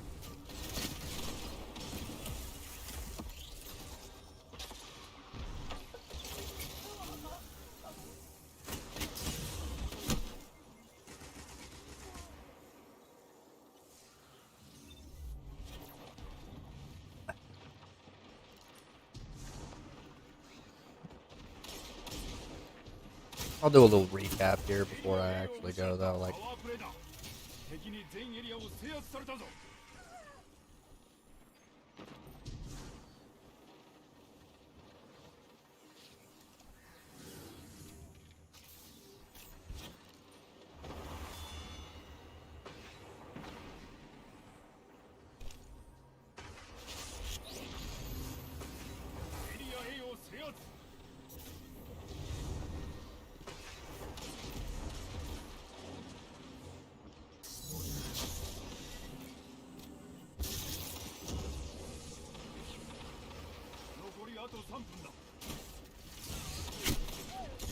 wow, he switched fast.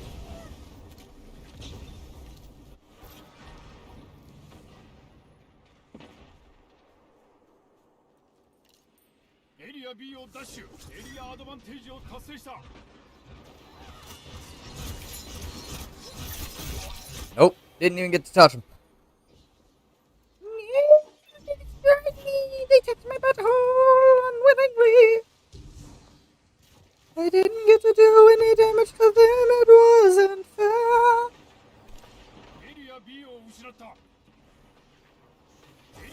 Oh no, I'm the worst player on this team right now, look at that. Bottom of the board, first game. Don't give a shit about redeeming myself on stream, everybody knows I'm a garbage player.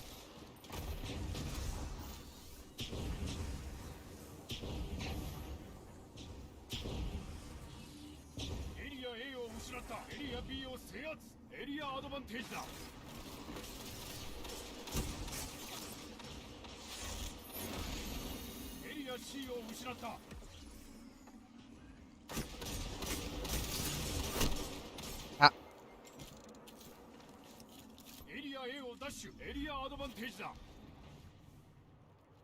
I disagree with the judge's ruling.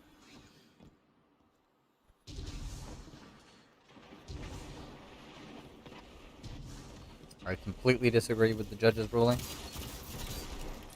Yeah! Finally, a goddamn primary kill. Shit, have I killed anybody else this entire game? What gun is he using? They're little fire team, oh my god!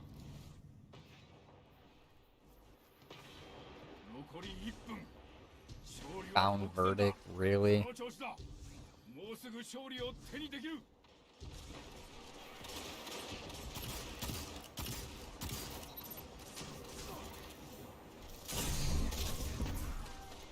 Wow. He's super fast. I guess that's why he calls himself Sanic. You want to see fast, motherfucker? I could show you fast. All I have to do is switch exotic subclass.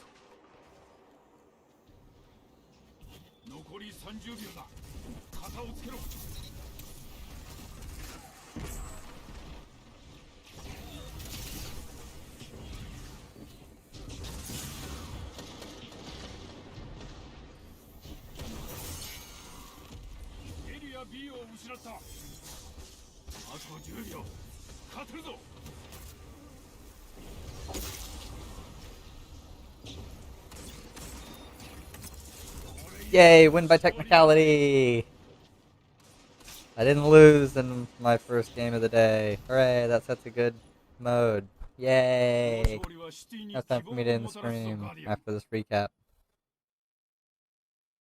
Alright, so I'm going to touch each point that's in the thing, which is just 2. How do I want to get healthcare? Plus Jimmy Dore is very dumb. That's the title of the stream. Okay.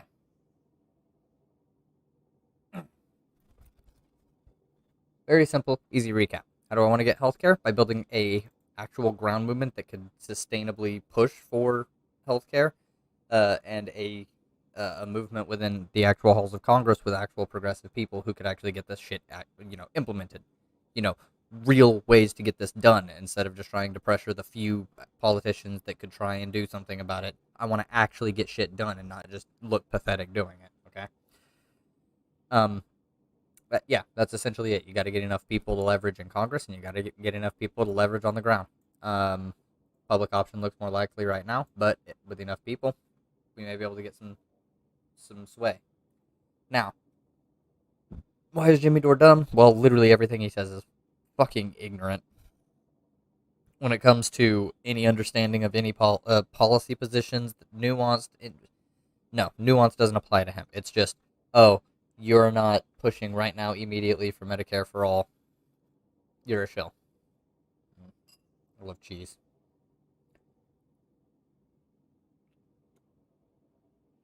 So, Jimmy Dore, when having a debate against Sam Cedar, was wrong on literally everything. Sam Cedar called every single thing, even things that were long shots, like 3 full Supreme Court justices. How the fuck does anybody if you've seen that debate between Sam Cedar and Jimmy Dore, 2016 presidential election, and you still follow Jimmy Dore, why? He was wrong on fucking everything. Go back and watch that debate, see where he was wrong. It was literally every point. He doesn't know what he's talking about. He has no fucking clue. That is why I say Jimmy Dore is dumb, or is stupid, or whatever the fuck I put. It is so very dumb. He doesn't actually have any real analysis. He also doesn't know what actual socialism is. So, that's what I've got to say about that particular thing. That's going to call it for this live stream. Thank you for whoever just tuned in. But that's it. Yeah, we need actual people in Congress and a better ground support, like a groundswell. We need more and more and more. So radicalize your neighbors, radicalize your friends, radicalize your work. That's what you need to do. Simple, easy. In theory, in practice, it's harder to actually do that work, but you need to do it. It's not just AOC's a sellout because she won't get us Medicare for all right now. More to it than that. Y'all enjoy your nights or mornings, wherever you're watching from. I appreciate it. And seriously, just think about it for a little bit. Eventually, maybe you'll see that I'm right on a lot of stuff that I say. Not everything. I can be wrong. I'm not on Jimmy, so don't try and come back with the correct, oh yeah, you're wrong on Jimmy. No, I'm not wrong on Jimmy. But I can be wrong on other things. But, I hope you y'all can reflect on this, and come back. Maybe we can discuss some things in good faith. Maybe hit me up and ask for the Discord. But that'll be it for tonight, and I will see you all probably tomorrow.